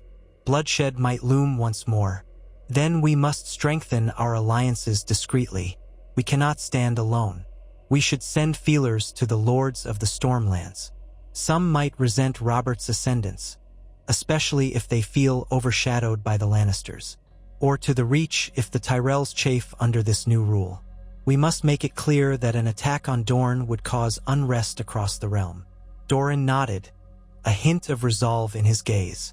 Yes, we will do that quietly. Meanwhile, we keep Elia hidden. I will speak with her, ensure that no one outside a tight circle sees the children. Elia said softly. She will not like hiding them forever, but if it keeps them safe, she'll do whatever is required. A grim acceptance passed among them. After a moment, Elia reached for Oberyn's arm. It's late, she said gently. There is little more to be done tonight. Oberyn exhaled and dipped his head. She was right. His rage roiled inside him, but it would not help to let it fester here. All right, he said, turning to Doran. Brother, try to rest. We'll speak more in the morning. Doran inclined his head. Yes, Oberyn. Good night. Oberyn followed Elia out of the chamber, trying to let the tension ease from his shoulders. He felt the sting of Tywin's indirect threat as though a dagger hovered at his throat. The Lannister was not finished with them. He had only begun to pry at the cracks. For the sake of Elia's children, for the memory of what had been done in that cursed city, Oberyn vowed he would not back down. If it meant forging alliances across the sea or stirring up the rebellious hearts of lords at home, so be it. House Martell had endured worse than Tywin Lannister, and it would endure again. Elia walked at his side, her hand slipping into his, a quiet comfort. They passed through torches guttering in the corridor, their footsteps echoing on the stone. Oberyn found himself recalling the dead hush of the Red Keep's corridors. So much horror in that place. And so much potential now if only Dorne could play the game carefully. It was a bitter truth. Cunning, alliances, deception. These would shape the future more than open battle might. They reached Oberyn's chambers. He stopped, gaze drifting along the shadowed passage. "Sometimes I wish I had ended Tywin while I was in King's Landing," he murmured. One stroke of the spear in the right place. Elia squeezed his hand. "I know, but you were there for Elia first, not for yourself. This is not finished, Oberyn. It may never be finished, but you have a chance to protect those you love." He looked into her eyes, seeing the reflection of torchlight in her dark irises. "Yes," he said quietly, "and that will be enough for now." They stepped inside, leaving the corridor and all its ghosts behind for the night. Morning brought fresh tasks. The Lannister messenger departed, escorted beyond the city walls by Dornish guards. He wore a sour expression, unsatisfied with Doran's evasions, but powerless to force a confrontation on his own. Oberyn watched from a balcony as the man rode away, his small retinue trailing in the dust. No doubt he would deliver Doran's polite denials to Tywin, who would parse each word, searching for hints of deception. Let him search. Let him grow paranoid. Oberyn felt a surge of satisfaction at the thought. Paranoia might keep Tywin off balance, or it might drive him to precipitous action, something that could unite more of Westeros against him. If fortune smiled, Tywin's overreach would spark the tensions that lay beneath the surface of Robert's uneasy reign. That same day, Oberyn met with Doran again, this time in a smaller solar with fewer attendants. They pored over maps, dispatches, and letters from potential correspondents in Essos. The idea of sending Elia and her children overseas arose briefly. Perhaps the free cities could hide them more effectively than Dorne. But Oberyn dismissed it with a shake of his head. He refused to see them exiled, stripped of the comfort of their homeland, forced to rely on foreign mercies. Doran agreed that crossing the sea would be a last resort. Besides, the free cities held their own dangers. Slavers, sellswords, and the uncertain alliances of exiled lords. Better to remain on home soil, among their own. In the weeks that followed, life in Sunspear settled into a tense normalcy. Dorne's fields and towns began to recover from the disruption of war. Traders traveled again, carrying spices, silks, and wines across the desert roads. The approach of summer promised scorching days, but also bountiful harvests in some regions. Oberyn made certain the water gardens stayed well provisioned. Elia wrote letters to a few old friends she believed could be trusted. Ladies from the Reach, a couple of lesser lords from the Stormlands who had once expressed sympathy for her cause. She signed them only with her name as a Martell, making no mention of her children. Perhaps they might glean if there was any real appetite for rebellion or if Robert's rule was increasingly accepted as a relief from Targaryen madness. Sometimes Oberyn would spar with the palace guard or train in the yard, using his famed speed and skill with the spear. Word spread among the common folk that the Red Viper of Dorne had avenged his sister against the infamous mountain. That story mingled with older tales, painting Oberyn as a cunning hero who stood up to the greatest evils of the realm. Even the children in Sunspear began to reenact the fight with wooden weapons. Oberyn tried not to let it go to his head. At heart, he had only done what was necessary to save Elia. Still, if his legend rallied the Dornish to a sense of pride and unity, so much the better. Yet behind every seemingly peaceful day loomed the question: when would Tywin strike again? When would Robert send an ultimatum? The realm was wide, and communications were slow. But eventually, ravens from King's Landing arrived, each carrying carefully worded requests for further clarifications about Elia's fate, or invitations for Doran to travel north and renew Dorne's oath of fealty. Doran replied with polite regrets, citing poor health and the scorching desert summer. He reaffirmed Dorne's peaceable intentions but provided no new information about Elia. And so the dance continued, one of evasion, half-truths, and watchful waiting. At last, Near the close of summer, the tension snapped. A second royal messenger arrived in Sunspear, bearing a sealed parchment from the hand himself. Doran read it behind closed doors, then summoned Oberyn. Wordlessly, he handed over the letter. Oberyn scanned the contents, his temper flaring with each line. Tywin Lannister accused Dorne of harboring traitors, demanded that Dorne send a hostage to prove its loyalty, preferably Oberyn or another high-profile Martell, and threatened to dispatch royal forces if these terms were not met. The letter did not mention Elia or the children explicitly, but the insinuation was clear: surrender any Targaryens or face the consequences. Oberyn set the parchment aside, meeting Doran's gaze. He's pushing us to the brink. This is a clear threat. Doran folded his hands. Yes, either we send a hostage to King's Landing or risk war. Oberyn nearly spat on the floor. I would sooner cut off my own head than serve as Tywin's captive. Do you think he truly expects us to comply? Doran exhaled. He might.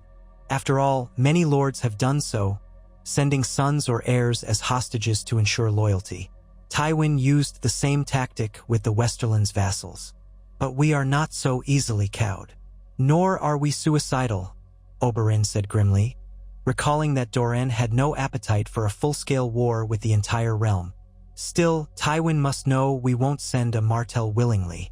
He's provoking us. He wants an excuse to bring an army south or to demand the children. Perhaps he hopes we'll expose ourselves by refusing.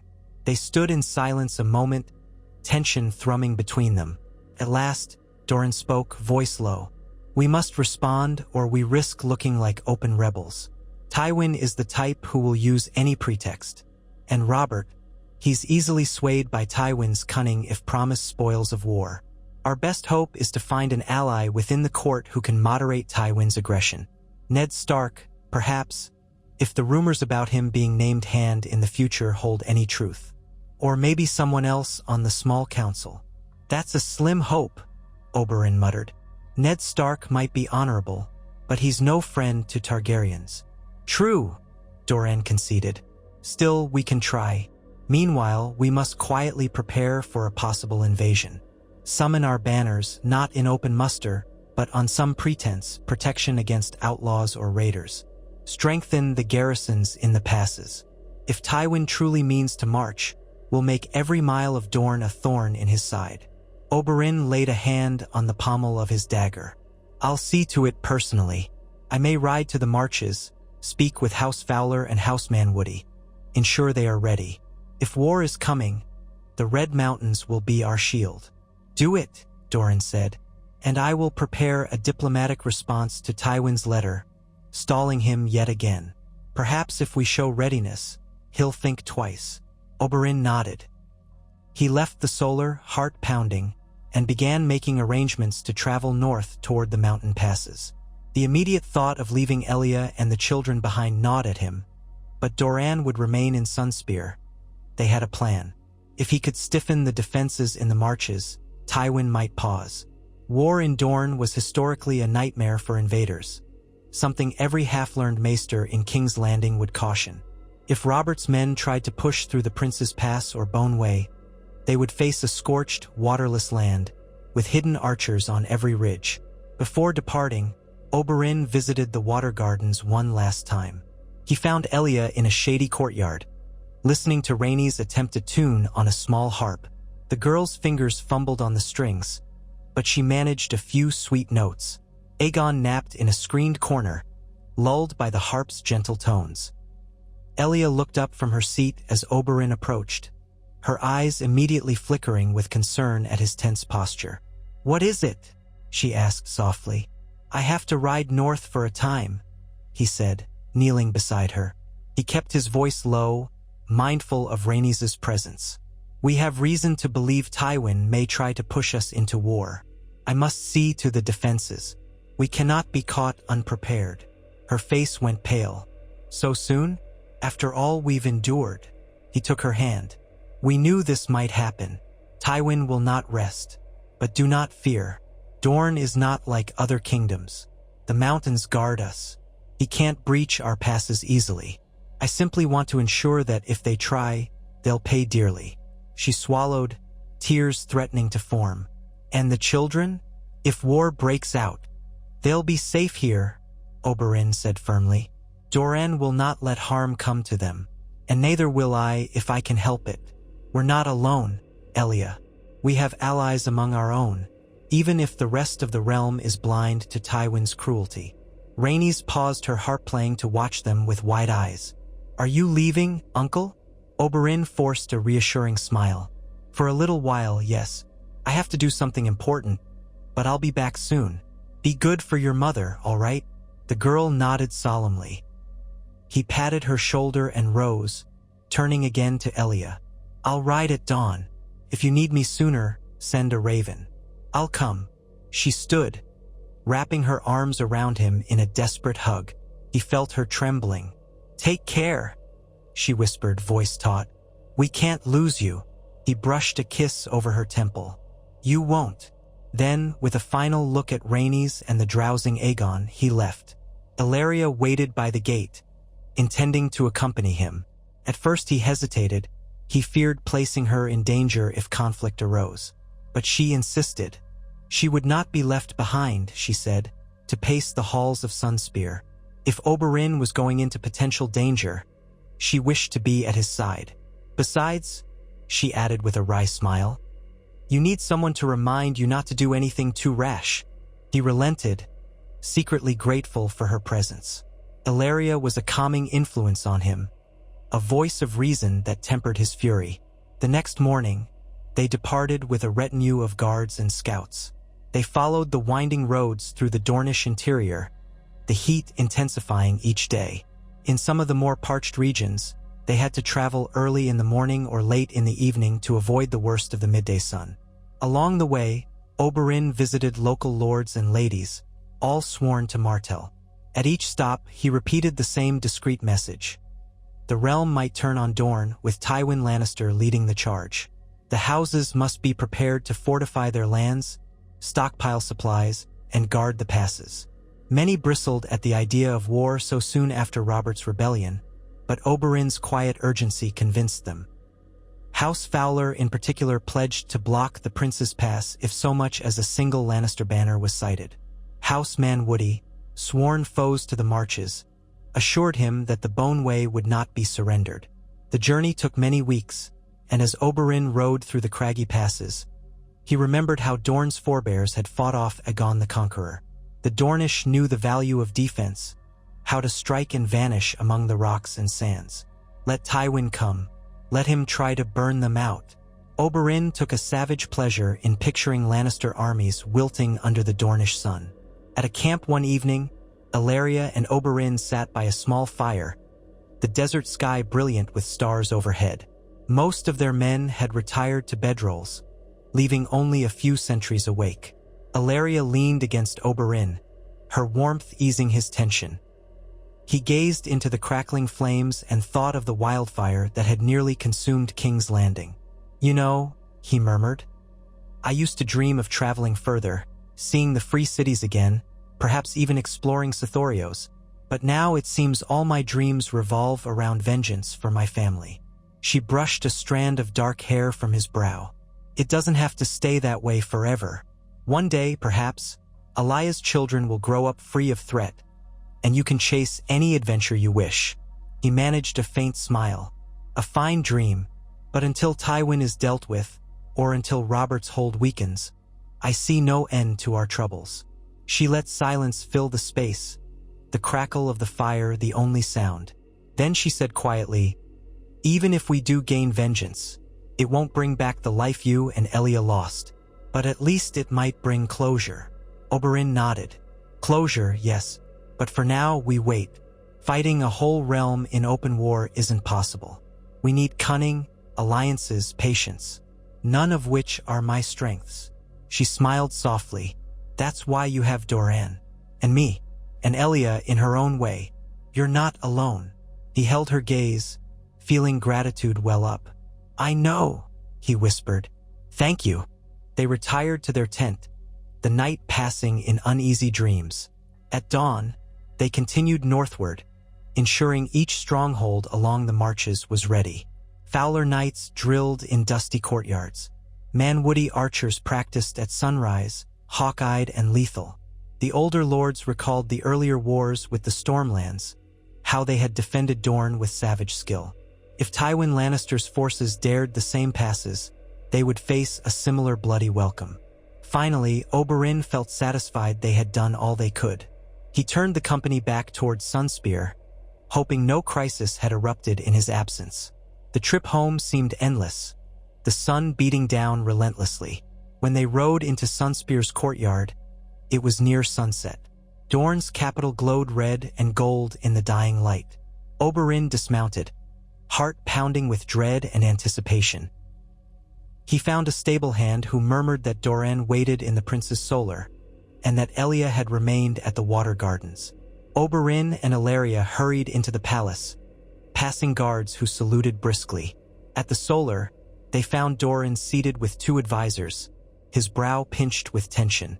At their entrance, the advisors bowed and departed, leaving the brothers alone, with Elia lingering by the door. Doran beckoned Oberyn closer. "You have returned just in time. A raven arrived this morning from King's Landing. It seems Tywin Lannister's hold on the king might not be as absolute as we feared. Robert has dismissed some of Tywin's more hawkish counsel, or so the letter suggests. A new hand of the king may be appointed soon, Eddard Stark, if rumors are true. That might temper Tywin's influence." Oberyn's eyes narrowed. Stark does not love the Targaryens, but he might be less willing to butcher children. Perhaps that is good news. Doran inclined his head. Perhaps. Or perhaps Tywin is maneuvering behind the scenes. We cannot be certain. But for now, there is no talk of an imminent royal army marching on Dorne. Tywin's letter is all bluster. He threatens, demands hostages. Robert's side, however, is silent. That suggests a division in their camp. A surge of relief mingled with caution in Oberyn's chest. Then we can breathe easier for a time, at least. Let's see how this new hand arrangement plays out. Yes, Doran agreed. We must remain vigilant, but it seems that the realm is not yet ready to plunge into another war. Robert basks in his victory, feasting and celebrating. Perhaps his followers do not have the appetite to invade Dorne, especially since we have done nothing overtly rebellious. Oberyn nodded, sinking into a chair. Tension seeped from his muscles, replaced by bone-deep weariness. Then we continue as we have. Keep Elia and her children hidden, watch for any sign of a shift, and quietly build alliances. Tywin might still attempt sabotage, infiltration, or anything else, but at least we'll be ready. Doran smiled faintly. Well said, brother. For a moment, I almost hear you embracing caution over impulsiveness. Oberyn snorted. I can be cautious when my family's safety depends on it. They shared a small moment of camaraderie. Elia slipped forward to place a reassuring hand on Oberyn's shoulder. He covered her hand with his own, thinking of how close they had come to a second war. Perhaps they still might, but for now, Dorne had a chance to breathe. The next day, Oberyn rode to the water gardens once again, eager to see Elia. He arrived in the early afternoon, the sun blazing off the reflection pools. He found her in the same courtyard where he'd last left her. This time she wore a light linen gown, her hair braided to keep cool. Rhaenys and Aegon were playing with wooden blocks under the watchful gaze of two handmaids. Elia turned as Oberyn approached, hope flickering in her eyes. He knelt by Aegon to ruffle the boy's hair, then rose to face Elia. She asked, "Is there news from King's Landing?" Oberyn explained in measured tones. Robert's possible choice of Eddard Stark as hand, Tywin's reduced influence, and the sense that a direct invasion might not come yet. Elia's shoulders sagged with relief. She glanced at her children, her expression pained but grateful. "So we stay hidden," she murmured. "Hiding in plain sight, as your brother says. The water gardens are vast enough to confine us indefinitely, I suppose." Oberyn heard the resignation in her voice. "It won't be forever," he promised, though he could not say when it would end. "And you are not a prisoner here, Elia. This is your home. If you wish to walk in the sun or visit Sunspear's halls, you may, only with caution. We cannot risk a casual traveler spotting you." She nodded, acknowledging the necessity. Then her gaze turned to Rhaenys, who was piling blocks on top of one another, trying to build a tower. Each time it collapsed, she frowned, then tried again. "A good metaphor for us, isn't it?" Elia said wryly. "Building anew after everything falls." Oberyn followed her gaze. "Yes, we build again, and each time we learn. We grow stronger." She took a breath, reached down, and squeezed his hand. "Thank you, Oberyn, for giving me the chance to keep building something for my children." He lifted her hand to his lips, pressing a gentle kiss there. "I'm only sorry I couldn't save Rhaegar or spare you from King's Landing's terror. But we have the future, and that is something." She smiled, a fragile yet determined curve of her lips. "The future? Yes, we do." They turned to watch Rhaenys and Aegon, the children of House Targaryen and Martell, unknowing heirs to a throne that might or might not be theirs one day. In that moment, they were only two little ones delighting in the simple game of stacking blocks. The realm churned and shifted beyond these walls, with Lannisters and Baratheons vying for complete control. But here, for a precious instant, life was peaceful. Oberyn stood beside Elia, each of them forged by the fires of war, determined not to let the realm's cruelty snuff out their hope. If Tywin came, Dorne would be ready. If Robert demanded fealty, they would offer courtesy, but no more. The children would remain safe under the Dornish sun until the day came, if it ever did, when the world beyond was prepared to accept them. And if that day did not come, if cunning or war was required, Oberyn would not shrink from the challenge. The spirit of the Red Viper of Dorne burned in him still. So ended those tumultuous months following Oberyn's desperate coup in King's Landing, an act of ferocious love that saved Elia and her children from the fate history once recorded for them.